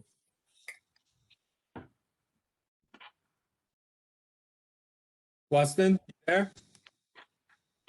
yeah, my last thing I was going to say is got to figure out a way to beat Kansas City. So maybe secondary is the route to go right now. All right. Interesting to hear all your guys' thoughts. Here at the Titans, we haven't needed right tackle, and we're going to take Walker Little to fill that need at right tackle. Isaiah Wilson was A bust. an absolute nightmare, to say the least. And we want to fill that void, and we're going to try to take another risk at tackle. Although we don't think it's a risk, but just in case something happens. But we will take Walker Little here. I am back on the clock with the Jets. The Jets, we already discussed the Jets. We will talk about the Seahawks, Seattle Seahawks offseason. Omar, you get us started on your thoughts on the Seahawks offseason. The Seahawks are a team that's I think that they're a little bit lost, I'd say. Like the way that they're playing, their offense is ancient and their defense isn't what it used to be. They've lost pieces. I don't think that they've signed many pieces that could help their team or get them back to where they were. I think that this is one of the teams that's going to trend down. Then you have to think about the situation with Russ. And we got to keep it real here that like Russ isn't happy, and they've addressed the offensive line, but they haven't given him what he needed, what he's wanted. And it's an interesting year for Seattle. Very interesting. Weston. Get Russell Wilson help on the line. Get the man a line. The kid's he's hit double-digit wins in every season of his career, and he's never had an offensive line. I don't care who it is. It's a lineman right here. They didn't get them in all season. They've yet to bring any linemen in that are worth anything. You got to get a line. You know, they lose KJ Wright, so they're losing the heart of their defense in the linebacking core. Still don't have a line. I'm not a big fan of this, but they'll hit 10 wins. Russell Wilson. Yeah, I agree. As much success as Wilson has had in the NFL, he's done it without an offensive line. And what did the NFC West do? They brought in J.J. Watt. Yeah. He's coming back. Aaron Donald isn't going anywhere. Gonna be So the interesting. Seahawks have to address their offensive line. And I think, I don't want to jump to conclusions, but you have to wonder if Pete Carroll might be on the hot seat for the way he's handling Wilson's career.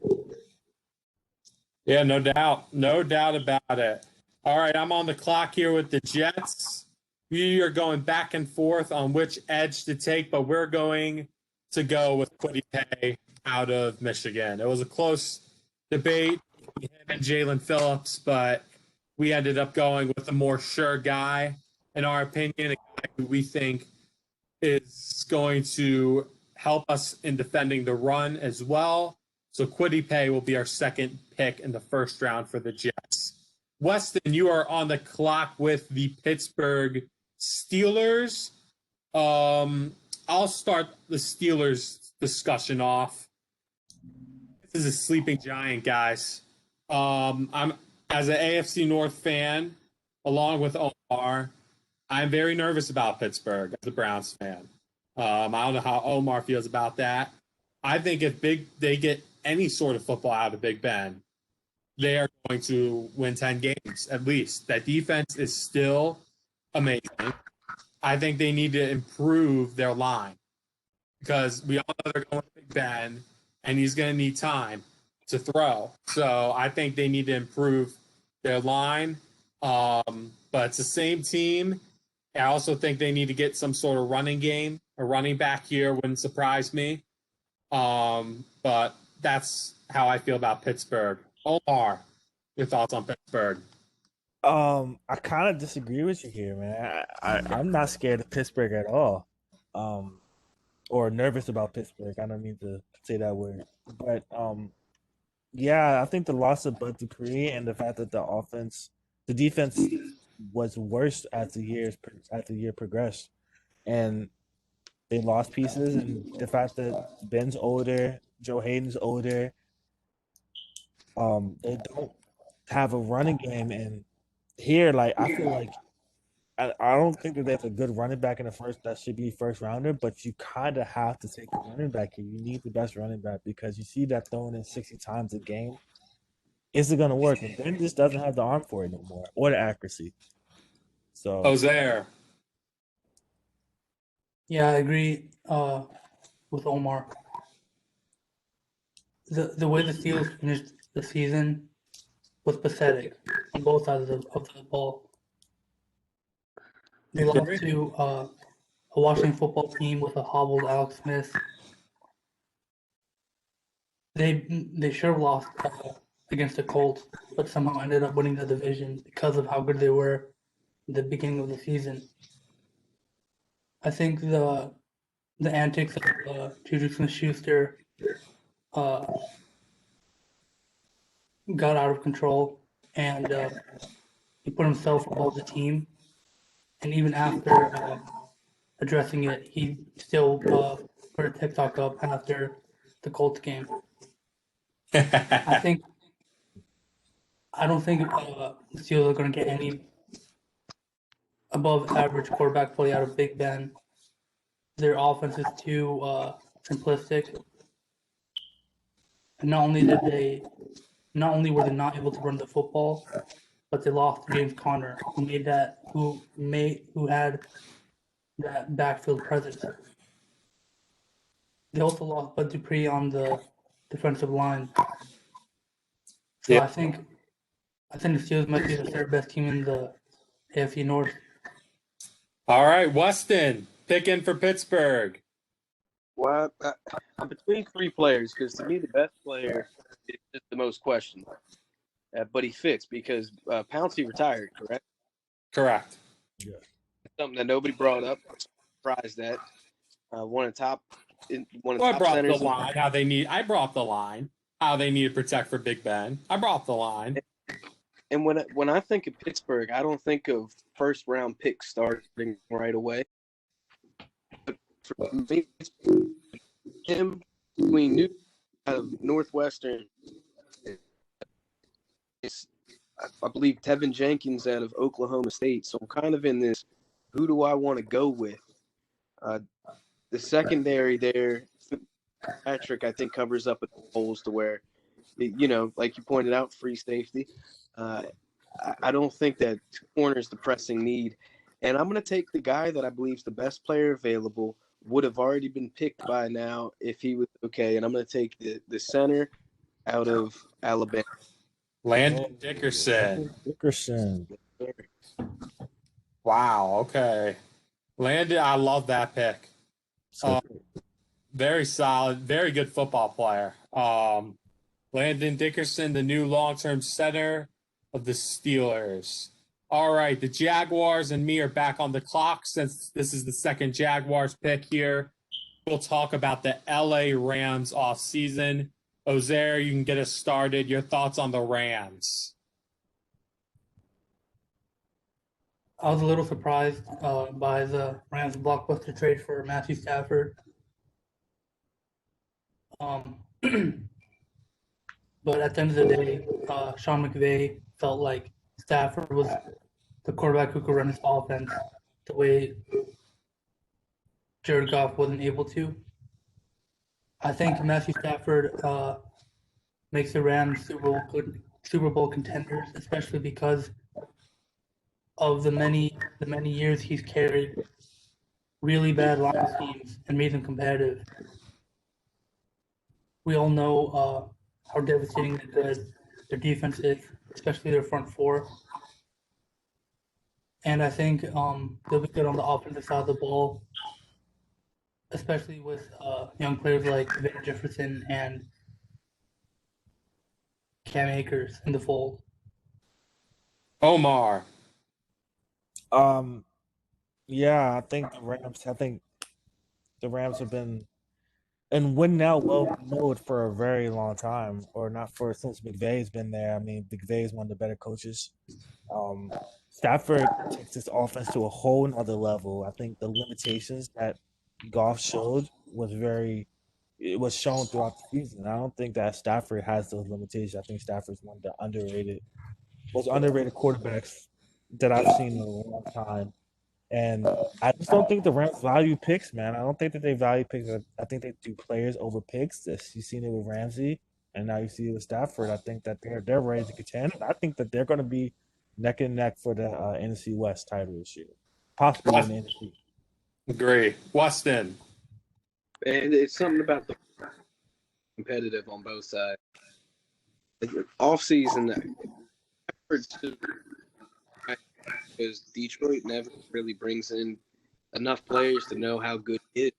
But they always seem to have a good player at wide receiver, running back. You know, they have good players. Not it all together. I think that a quarterback, I don't know. They're third best team. Maybe because it was a healthy 49. You've seen what Kyle can do with a good quarterback. With Garoppolo, he was 22-8. With everybody else, he's only got like 2 or 3 wins. It's like 3-17 or so. The numbers, I don't know the exact numbers on the non-quarterback, the non-starting quarterback. But when he has a starter, his team wins. So right now, I just don't really buy into LA. I don't buy into Stafford. The defense is good, but not. I don't know. Run the Rams into the ground too. Yeah. That goes. Yeah, we'll see. We will see. Little EPL banter. Oh yeah. Jaguars. We are going to pick Tevin Jenkins, tackle Oklahoma State. If Trevor Lawrence some help. Also, back to your EPL point, we're going to come back stronger with Liverpool, but that can be for another episode. But Tevin Jenkins, worst defense in history. I know.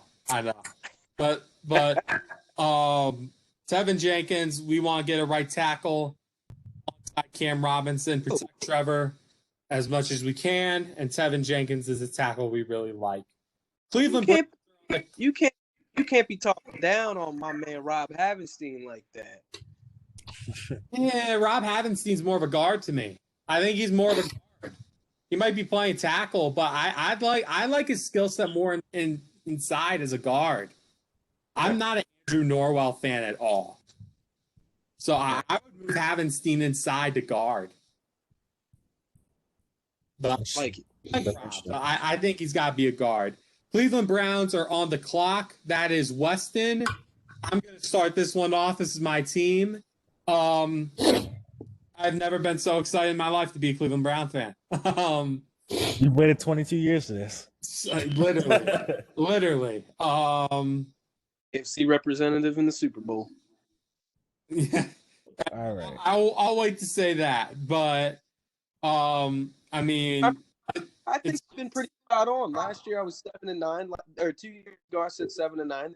7-9. Last year 11-5. They go 11-5. This year I'm saying they're going to win the AFC. So if I hit 3 in a row, you're going to be pretty happy. Yeah, I mean they got everything except the defense. They finally have actual leaders. They have a competent GM who's more than competent. He's a great GM, Andrew Berry. Ever since he's left the Eagles, look what's happened. You have Kevin Stefanski, more than the deserving coach of the year. Phenomenal hire. He's using Baker the way he needs to be used. He's not asking Baker to win the game. But he's with the wide zone scheme. It's just great offensive line, great backs. We finally have the personnel to run the scheme that Joe Woods wants. He wants to run a dime scheme. He wants to be in dime packages like pretty much every time. And we did not have the personnel to do that. Andrew Sendejo's gone, which is just awesome. And and John Johnson, Clowney, Troy Hill, Anthony Walker. It's just like I feel like I'm dreaming just saying those names, but it feels good. It feels good to be a Browns fan. I'm excited for where this team's headed. Omar, your thoughts? Yeah, man. I hate to agree with you, but I do. The Browns had one of the better offseasons, if not the best. The addition of Troy Hill, I think, was very underrated. It flew under the radar for some reason, but he was the best safety. He was the best safety free agent, and I think that they're. You mean John Johnson? John Johnson. John Johnson. I'm sorry. Yeah, I'm sorry. But yeah, I think that they had one of the best off seasons, and I think that this draft they have the luxury of sitting back and taking best player available here, and I think that they can adjust to the defensive tackle in the middle round because we all agree that this isn't a strong draft in defensive tackle. I would agree. I think that the Browns are in a tremendous spot here, and I think that they're going to be fighting for the AFC North here. Ozair. I agree with both of you. The Browns finally have a GM and coach that not only they're faithful in, but fans are faithful in as well. The one weakness the Browns had was obviously on the defense side of the ball, but they've fixed a lot of their holes in free agency. And on the offensive side of the ball, we all know what Jarvis Landry brings to the table. We all know that the Browns have arguably two of the top 10, if not 5, running backs in the league. And the one thing they're missing, on the offensive side of the ball is a healthy Odell Beckham Jr. We haven't been able to see him play a full season in Stefanski's scheme. I'm excited for that. I'm very excited to see how that goes. Westin, this is the pick I've been looking forward to the most. I'm very interested to see who are you going to draft for us. This is the pick in.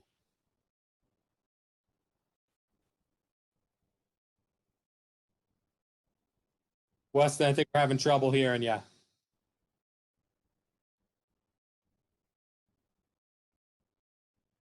Is it me, guys, or we got 10? No, I can't hear him.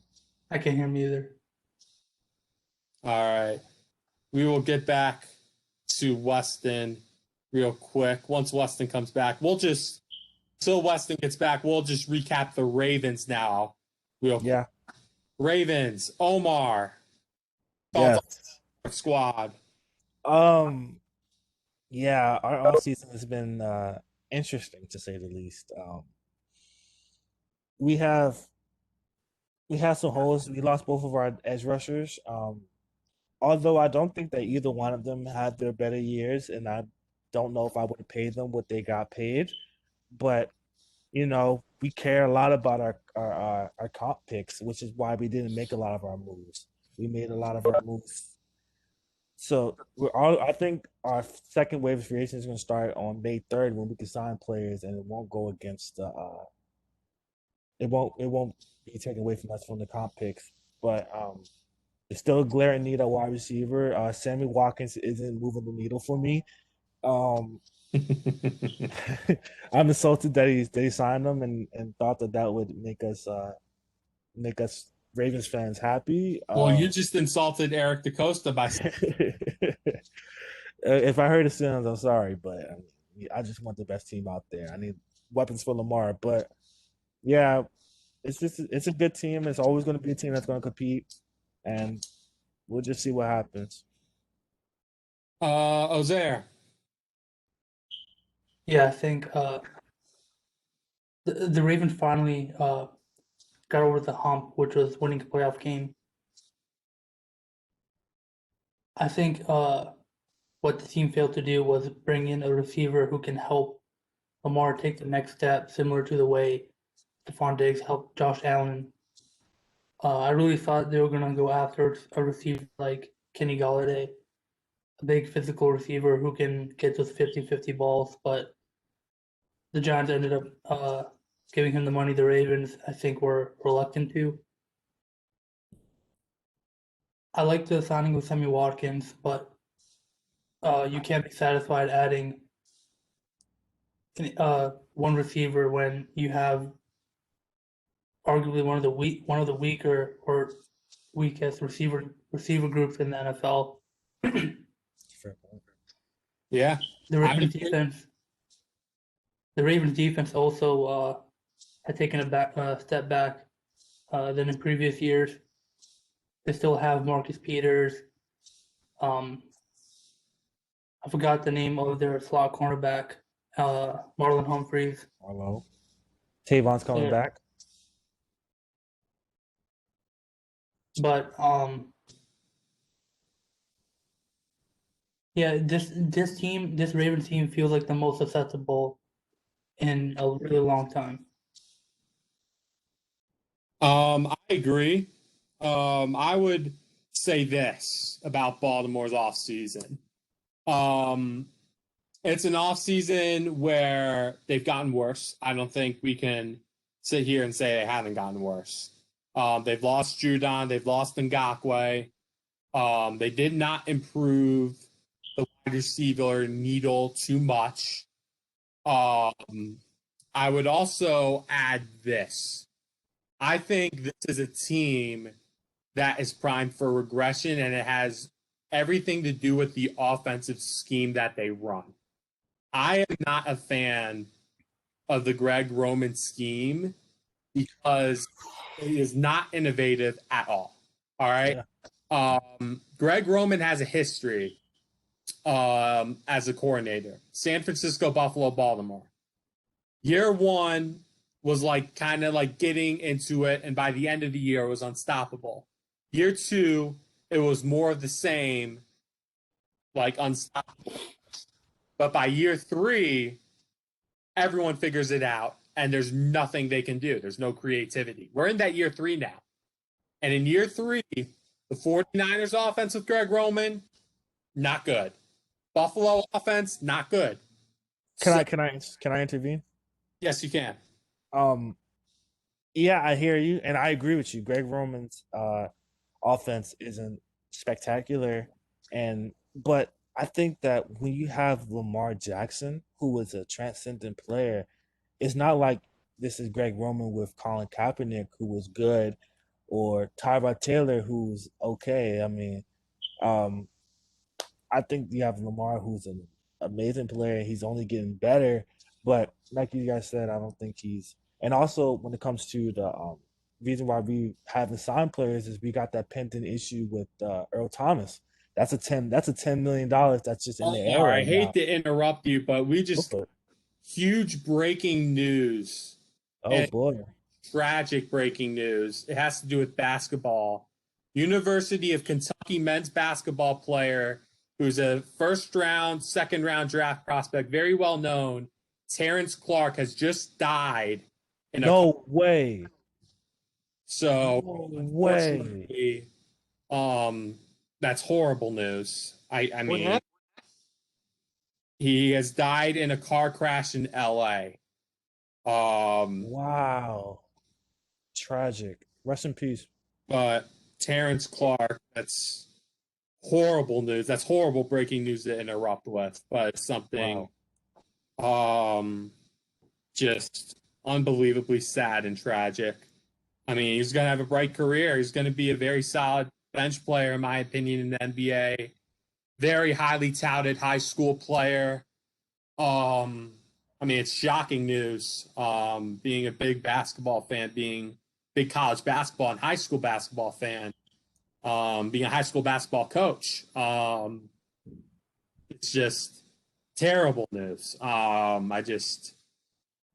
Very sad. I'm sorry to interrupt with that. Wow. Obviously, we wish his family all the best. I mean, thoughts and prayers. I can't imagine what they're going through 100% at this time. Terrence Clark was only 19 years old. Tragic. Terrible, terrible news. You guys want to add on to that? If you guys ever want one want to add on to that, or if not, we can just end it there with Terrence Clark. But I think you hit it on the head. I think we should just, move on. I think our thoughts and prayers are with the family, and it's a tragedy, and it was definitely a player with potential. I honestly thought that Kentucky kind of held him back a little bit, and I thought that he was going to be better when he got to the league. And he just signed with Clutch Sports yesterday, which is awful. And it's just, disheartening to even hear these news. And, God bless. No doubt. It's a tough transition. I'm a kid guy, so sad news, man. Feel bad for his family. Feel bad for his friend. Tough news. Very tough news to break away from. But Terrence Clark, rest in peace. Your legacy won't be forgotten at Kentucky. And our thoughts and prayers go out with his family and with loved ones at this time. All right. Tough transition, but we're going to make the transition back to football. We talked about the Ravens offseason while you were gone, Westin. No, I think I caught the whole entire thing. I didn't realize that my video and mic wasn't on. I was even talking. Hey, you're good. We'll go back to the Browns here. The Browns. Who do you got the Browns picking? I know you like Collins. I'm not big on Zaven Collins, but I'm between two players. I'm between my favorite linebacker in the draft,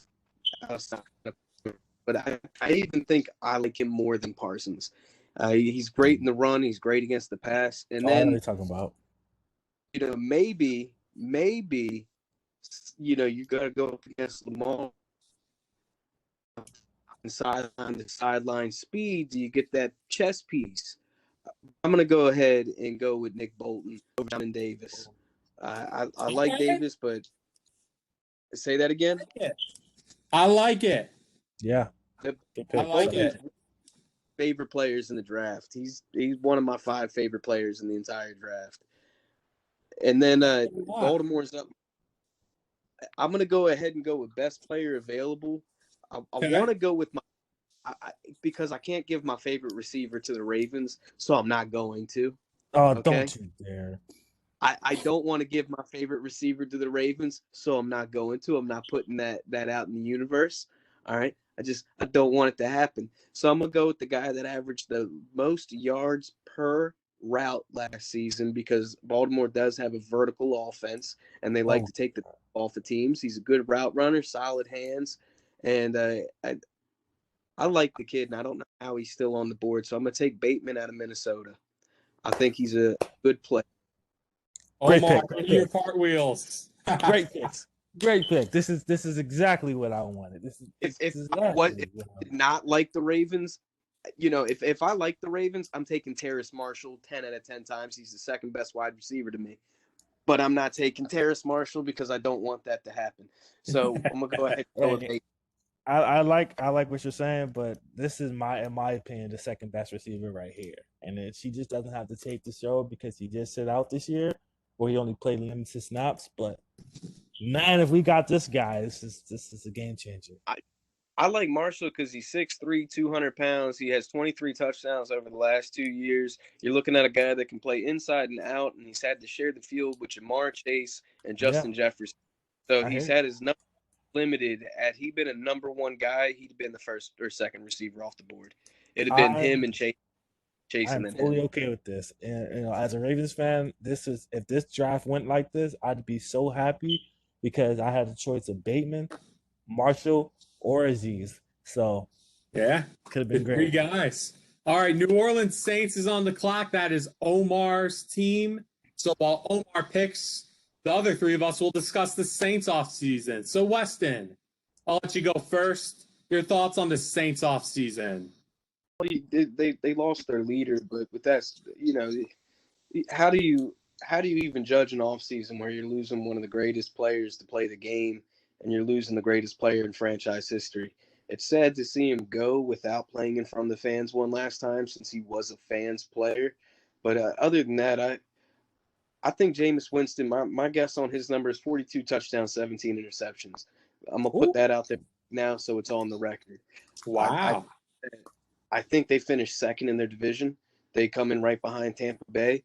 I don't think that they're as good, 10-7, 9-8 finish second. I don't think that they're a 12-13 win team with Winston. I think that Winston is going to throw them out of a game or two when they really need him to not.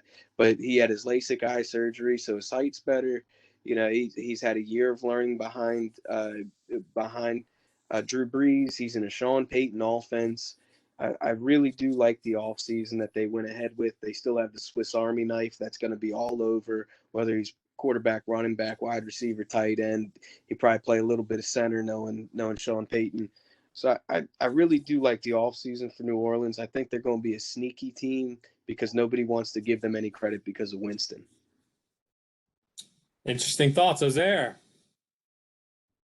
Yeah, there's no way you can bounce back from losing a player like Drew Brees, but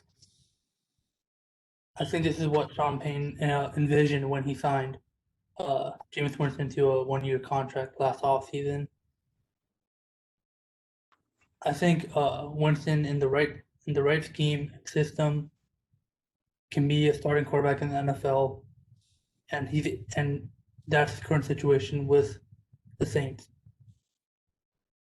I think he learned a lot from Brees and learned to protect the ball a little bit better because we all know he can score touchdowns and sling the ball. The only problem was the number of giveaways he's had since he entered the league.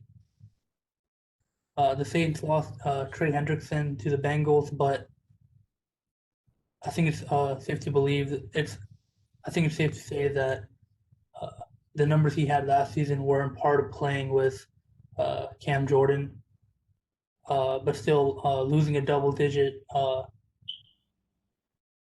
player with double-digit sacks hurts a lot. No doubt. I agree. I agree with your points. I think the Saints are just going to stick around, though. I'm kind of in the Westin camp on it. I agree with both your points. Don't get me wrong. I just think they're going to win 10 games, and as crazy as it sounds, Sean Payton's going to use Taysom Hill, and in some way, is going to use them as a focal point. And they're just going to find a way, man. Alvin Kamara is still there. I do want to say I do think this is going to be Michael Thomas's last season in New Orleans, so wouldn't it surprise me if they went receiver here? But we'll see what happens there. They've been in cap hell, and they've somehow gotten out of it. Whoever their capologist needs to get a pay raise to get them positive is insane with as much talent as they did as well. So we'll see. I think this might be having Winston. This might be the perfect place for a go up and get it kind of receiver. Yeah, we'll see if that's what the Saints GM Omar wants to do, or is Omar going to take a different route? Oh man, I have two great choices here, but yeah, it's like I'm really stuck here because with whoever has Green Bay pick is gonna get the other guy that I'm looking at, but I'm gonna take Greg Newsome in a second. All right, I'm gonna take Greg Newsome. Good pick. I like it. Still a needed corner. And I'm surprised he's still here at 28. All right, Green Bay Packers and Ozair is on the clock. Ozair will pick for Green Bay while the three of us discuss the Packers. Westin, you can go first on Green Bay. Well, I swear, Terry Marshall, right? Don't you pick wide or not? Pick like a quarterback or something. Maybe there's a punter available. Look, Green Bay is going to win the division. They're going to the NFC Championship game. Their team race to be in the Super Bowl. They got the second best quarterback in the NFL. They have to me a offense. I think there's only one pick here. Ozair knows it. I know it. Sebastian, you know it. Blaine's yelling at us through the phone. He can feel that the pick is up. He's sitting there. Blaine's going, if it's not a wide receiver, I'm going to hunt Ozair down. So, by the way, shout out to Blaine. Blaine's fiance, Jen, is pregnant, gonna have one. So give a shout out to that family, the Lowry family. And picture. Weston, you kind of cut off there. Picture. The 2040 MLB draft. Yeah, we'll sort out those technical difficulties with Weston again later. Omar, your thoughts on the Packers? Just like Weston said, they're a pretty complete team. But man, you gotta keep don't. I mean, I don't want to. You don't want to poop where you eat, man. So you need to take care of Rodgers. So you have to get a receiver here, especially with Marshall still on the board. Take the receiver and just make him happy for one more year, and you might be able to get a Super Bowl out of it. Ozair, just favor, do not take receiver. Just don't. Please, just so that when Blaine watches this, and edit this out, Sebastian. Oh man. Man. I mean, it's obvious what they should do. Packers. I mean, they'd surprise you out of nowhere. I got no idea what they're gonna do. I thought they had another bad off season. By the way, whoever's Kevin King's agent, that's who I want to represent me in the future. He got $6 million. I cannot believe that. But shout out to Kevin King's agent. Go get your money, man. Wow. Green Bay, we'll see. Wide receivers obviously the need, but we don't know what they're going to do. Ozair, pick in? Yes, sir. What we got? There you go. With the 29th pick in the 2021 NFL Draft, I'm going to do what Matt LaFleur didn't. Tight And end. draft a receiver. Terrace Marshall Jr. out of LSU. Ooh. There we go. There we go. All right. A weapon for Mr. Rogers. The Buffalo Bills are on the clock. That is a team I will pick for. To get the discussion started on the Bills offseason, Omar, you can lead off. I'd say the Bills had a good offseason. I wouldn't say great, but like I said, they don't have many holes that they need to fill. They're a team that's ready to go too. Do I think they need a running back at some point? Yeah, because they didn't have a good running game, and when they did have the running back who ended up getting hurt, what's his name? Is it Singletary that got hurt? Zach Moss was the one who got hurt. Zach Moss is the one who got hurt, and Singletary came in. And neither one of them played really that well, but you have if this draft went like this, like I'm gonna continue to say it, the Bills will have their choice of 4 of the best edge rushers. You got 4 of them, so it's kind of like whoever you want, your guys there. Ozair.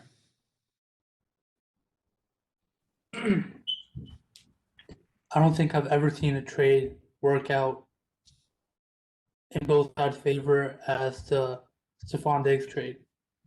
Not only were the Vikings able to draft Justin Jefferson, and who had an incredible season, but the Bills were able to bring in a receiver to help elevate Josh Allen.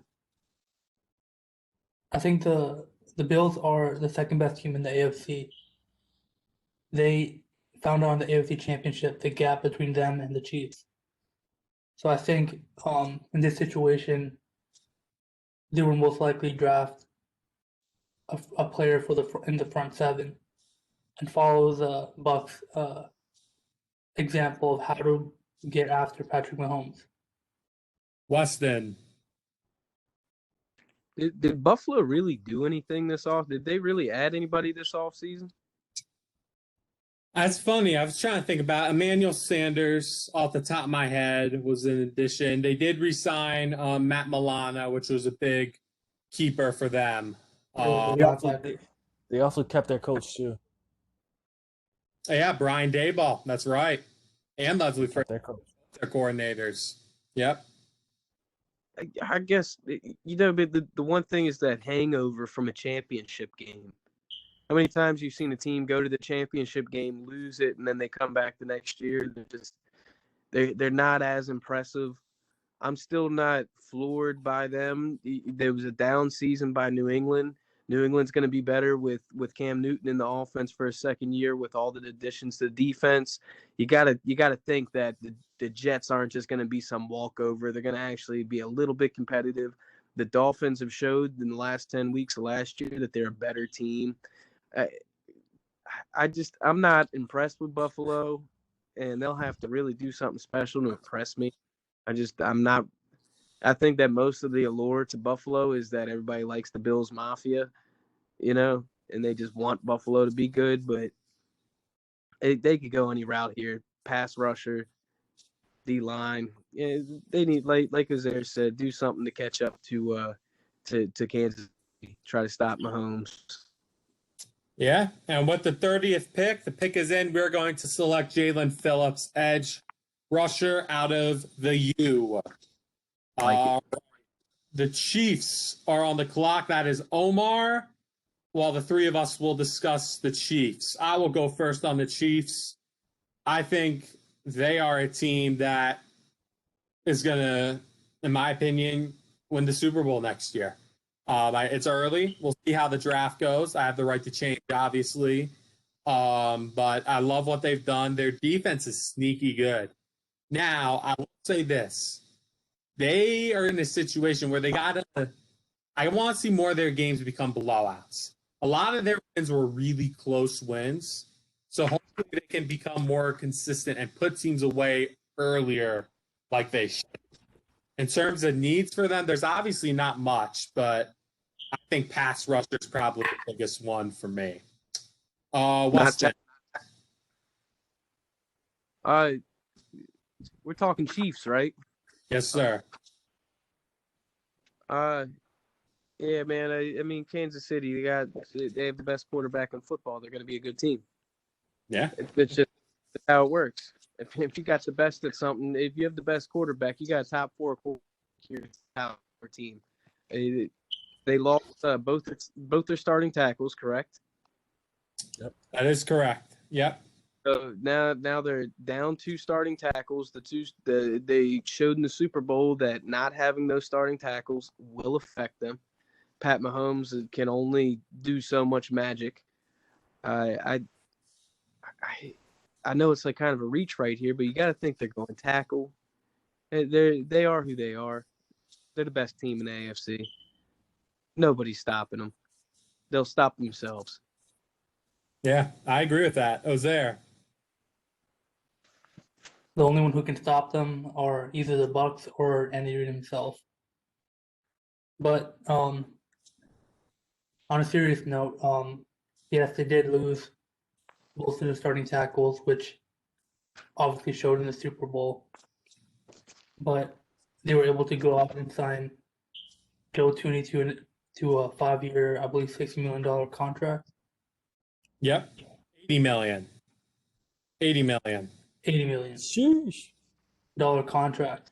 The way the Chiefs have drafted and developed players over the past couple of years, they can honestly go in any direction that they want. I would assume they would want to continue the trend of building their offensive line after seeing Brady stand in a clean pocket in the Super Bowl. But Andy Reid's bread and butter is offense. So you have to consider maybe a player like Kadarius Toney. Yeah, that would be interesting. All right, Omar, picking for the Chiefs. I'm not a big Chiefs fan, you know this. So if I could, I'd take a punter right here and just say forget it. I'm gonna do right, and what I would do if this is my team here and based on the board. You know how much I like Aziz, but like you guys said, those two tackles, I think tackle is the second most important position on your team. So you have to get the best tackle available, and that's Dylan. How you say his last name? Dylan Reduce from North State. Dakota. All From right. North Dakota. Ooh, you don't like Leatherwood? I was between Leatherwood and I also considered the kid from Texas, but I'm going to go ahead and take North Dakota State. Let's go ahead and take best player available. Leatherwood's interesting prospect. I've heard a lot of day 1 grades. I've also heard some day 3 grades. So yeah, back and forth on Leatherwood. Boomer bust is kind of hard for me. I'm kind of conservative with some of these picks. Okay. 32nd pick, Tampa Bay. That's Omar again. So baby. Three of us will discuss about Tampa Bay. Ozair, you can lead us off on this one. Thoughts on the Buccaneers? And the Bucks are stacked. They can go similar to the Chiefs. They can go in any direction that they want. Obviously with Brady, being in his mid 40s being in his mid 40s by the time his contract expires, you have to think if Bruce Arians and Jason Litch might go quarterback. The benefit of drafting a quarterback at the end of the first round not only gives a team, especially a team like the Bucs, the chance to sit him and let him learn behind the GOAT and Tom Brady, but it also gives them the 5th-year option to pick up later on in their career. So maybe a player like Kellen Mond. Westin.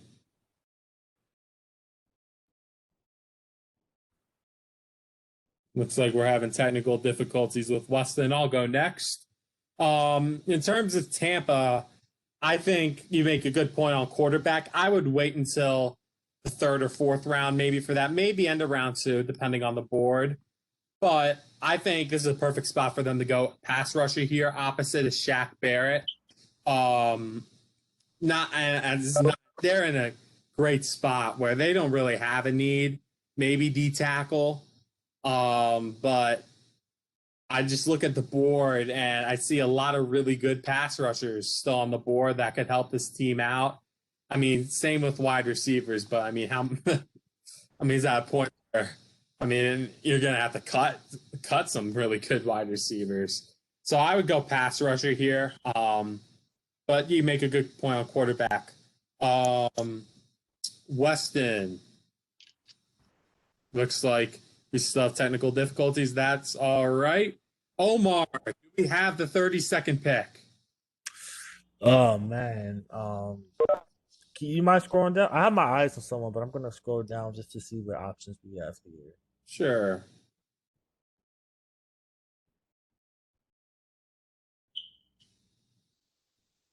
Okay, yeah, go ahead and scroll up. I'm going to take my guy here. We're gonna go ahead and take Aziz. Get another dynamic edge rusher. He actually reminds me a lot of JPP. All right. I like it. He fits their mold. I like. Guys, my back. You're good, Westin. Yep. Yeah, you're good. Yeah. So I'm gonna go. Honestly, I think I was stuck between him and Asante Samuel, but I'm gonna go ahead and take Aziz because I think he's the best player on the board here. I like it. So this is a first round recap of our picks. We will do day 2 picks in another episode coming shortly, and day 3 picks in another episode coming shortly. I will just you can see on the left side of your screen a brief recap of these picks. Guys, who went 32nd? Because I know the North Dakota State guy. I don't know what happened, but my phone just.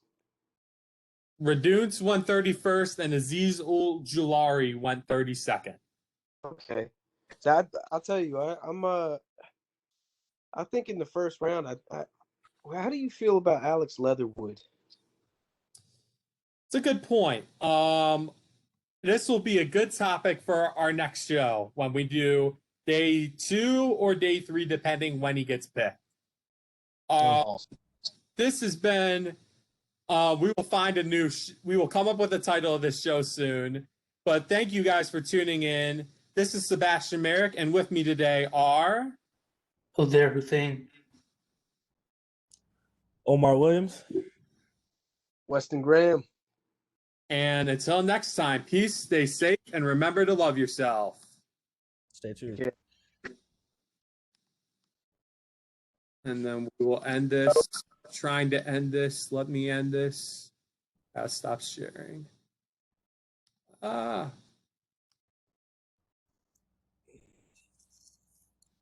right.